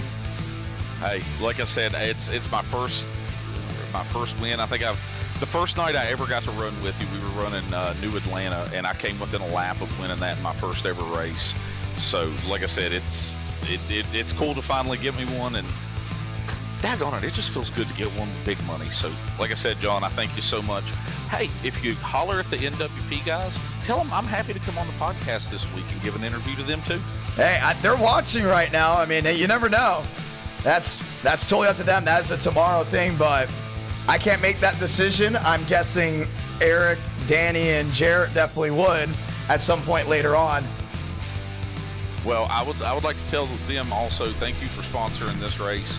I was only made aware to NWP with the title sponsorship of this race, but I have watched all their videos for years, and I'm 94.5% sure I'm subscribed to every one of them. So, like I said, great content, great to be with such a great group of guys. John, hell yeah, let's go drink some beer and go to Victory Lane. Hey, man, we're so glad to have you with us, man. Congratulations on the win. Hey, thank you, buddy. Y'all have a great night. Let's go ahead and get second and third here in a moment. Dean Brumnett, ladies and gentlemen, finding Victory Lane. Man, that's one of the coolest winners we could have here in the NWP 400. Let's go in and get second. Hey, it's a fan favorite that finished P2. That was Daniel Mosteller. And we get to go ahead and hear what Demos has to say before we go ahead and get this one refired. Demos, this is John. You got a copy? Yeah, I got you, man. Hey, P2, a lot of damage. I don't know what wreck it was you were in that caused all that, but man, you were close, very close. Oh my gosh, that's so frustrating to be so close yet again. I thought I was in a good spot there on the last lap. I had Schmidt in front of me. I thought his nose was clean, but I guess he had damage on the front. I locked onto him out of 2, and we gained no speed. And that caught me by surprise. I was expecting a move into 3, and he was nowhere to be seen, like, making a move. He was still, like, in the bubble. If I had a clean car, if he had a clean car, he easily would have won that race. It's just unfortunate. Well, hey, man, you came up short, but a lot of people were rooting for you. We love, oh, I know I'm losing my voice a little bit. You know what we love? Top 3 all have great personalities. Top 4, top 5, you guys make NR, and you're just riding there trying to get it done. When did you get in that big wreck? I got into 1, I think it was on lap like 50. River Page got spun to the apron, and I was checking up for it, and I went to go high to miss him, and Justin went full throttle to the middle, and I didn't have a choice but to like slam into River Page. I'm pretty mad at Justin. He said it's not his fault. And then I got into like another scuffle. I was out of the main pack because I still like the damage was really bad. I had lost my whole front bumper. I got it back, and then someone threw a really crappy block on me. It gave me a little bit more damage, and then on the lap 80 when everyone was racing for the $100, Kenyon, I guess, was trying to misdirect, but there was literally no one in front of him. Like, they were all in the grass, and he kept braking, and I ran into him. And then that really sealed the deal. I lost my front bumper, my rear bumper was killed because Blue Jimmy ran into me. There's nothing he could do there. Did you have fun, though? That's the big thing, man, because the viewers were loving it. I hope you get ready to watch back on this stream, man. Every time someone took the lead or we talked about him, it was electric in the chat. I know you guys were very, very electric there in the race chat as well. Yeah, the race chat was, I was getting pretty frustrated. I had to turn it off a few times because no one would shut up. It was constant, like, bickering. Everybody was mad at each other, but you know, sounds like an e-ticket at a super speedway. Yeah, everyone was bickering at each other. Yeah, at the end of the day, I wish Schmidt won. I wish I could have won, but I'm sorry Schmidt for turning him at the line.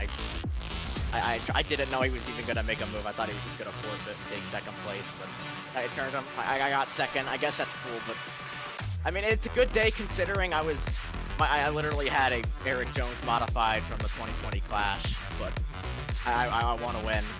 An e-ticket has just like been my Achilles heel for 2 years now, and to like get second again, it's really frustrating. But thanks to everybody on Team TCB for working with me. Thank you to Walker. He spotted me for the first half, then I just got sick of it and went into the Team TCB chat because I was getting over my head. A lot of people did that too. I realized a lot of people got in over their heads like a ton. Like, because when you look back at the duels, a lot of these guys are fine. Then all of a sudden they came down to this part of the race and it was like, uh-oh, you know, just froze. A lot of guys that we knew wouldn't make certain mistakes made certain mistakes. And I think it was just because of the tension and the aggression and how many were watching back at home and how many eyeballs were on them at all times. Yeah, also, to come back from just a little over a week ago spraining my ankle and not being able to use my left foot, I was able to use it today, which helped for checking up for wrecks. I feel a lot better, but I'm glad I got through on qualifying in the duels. I think it was a disadvantage not being in there. Just not having the exposure to how everybody raced. I think that's kind of caught me off guard. Everyone was racing really aggressive from the start. I also want to thank, I'm all over the place right now. I don't really know what to say. I want to be happy, but I'm disappointed. Thank you, Tyler Tinsley, for being a great friend. He made driver intros. It was electric. It was amazing. He made this paint scheme. It won the NR Cup. The red version won the NR Cup Series Championship in it. The inverse almost won. Maybe next time we'll do a Gen 6 event again. But yeah, thank you for you and Jaret. Jaret picked me to go out in the. He did, duels. and you got second, yeah. Jaret. I can't believe you picked him to go out. He got second, man. It's for whatever reason you just can't wreck. You're like a cockroach, dude. Like you get smacked a couple times and you're just somehow back up there. Like I was thinking of saying that line around like lap 140. I was like, nah, just in case like something bad happens. But somehow you still got through it. Yeah. Yeah. Thank you to everybody for watching. There was like 1,400 people watching. That's amazing. Thank you to everybody on the NWP for putting this together. Congrats to Dean on the win. I know he's one of the newer names around here. But he's been up front. He was really good. He was really clean. He's a nice guy. I'm happy for him. I wish I won the race though, because I was going to give all the money to Tyler. But you know, there's always next time. Well, we're so glad you're able to go ahead and come and join us. Daniel Mosteller, ladies and gentlemen, finishing P2. And the final driver to interview tonight, driver that finished in third, that is Frank DeAngelis. Frank, it's a John. You have a copy. Yo. Frank, P3? I mean, I didn't expect it here at Daytona, I'm going to be honest. No, I expected to be out in the first yellow. Well, you did well. It was very drama-filled, but very entertaining. I don't know if you watched that live chat at all tonight, but man, they were loving no, but it. I heard they were attacking everyone, dude. What, the live chat or Yeah. Spencer was like, dude, why are they saying this? And we're like, you sure? You sure you don't know? Well, it's been a lot of fun. P3, walk me through it. Oh, I don't know where to start. It's gonna be smart early on, stay in the back, avoided cooties, expected mishaps. Didn't avoid Champagne's expected mishaps. Got in that wreck. I just felt so bad because Dan tore me out, or tore me a new one, and I kind of felt bad because. Well, yeah, I mean, you sent dude to flight. I mean. Yeah, but the guy behind me caused every other wreck tonight, and he drove through me. I showed Dan the Telems. We were all good about it. We're probably still gonna go bowling this weekend. I don't know. Race was fun. Gucci, Vila got into it, of course. Guess who was right there behind it? Got the worst of it. Fixed 4 minutes of damage. Got in the pack. We all got just the stars aligned, dude. The stars aligned. That big wreck at the end. I'm gonna look back at what caused that, but that was a really fun one to avoid. It was like McClyde. We tried to build a run on the white. Me, Vila, Burrows, and everyone, but we just couldn't get there. Couldn't get there in time, couldn't build up the run because we had a combined total of maybe 12 minutes of damage. Oh, man. Amongst all of us. Dude, it was a demo derby. It was a demo derby back there, but we somehow finished up front, avoided Champagne causing another wreck on the white, and I don't know, but we got third out of it. You somehow got it done. Do you want to say anything to anyone back at home before we wrap this one up? Shout out my grandpa watching the whole race. Probably. Let's go, Rich. He was definitely entertained, but he was probably not entertained at the fact that I was sucking in the back with a crumpled, destroyed car.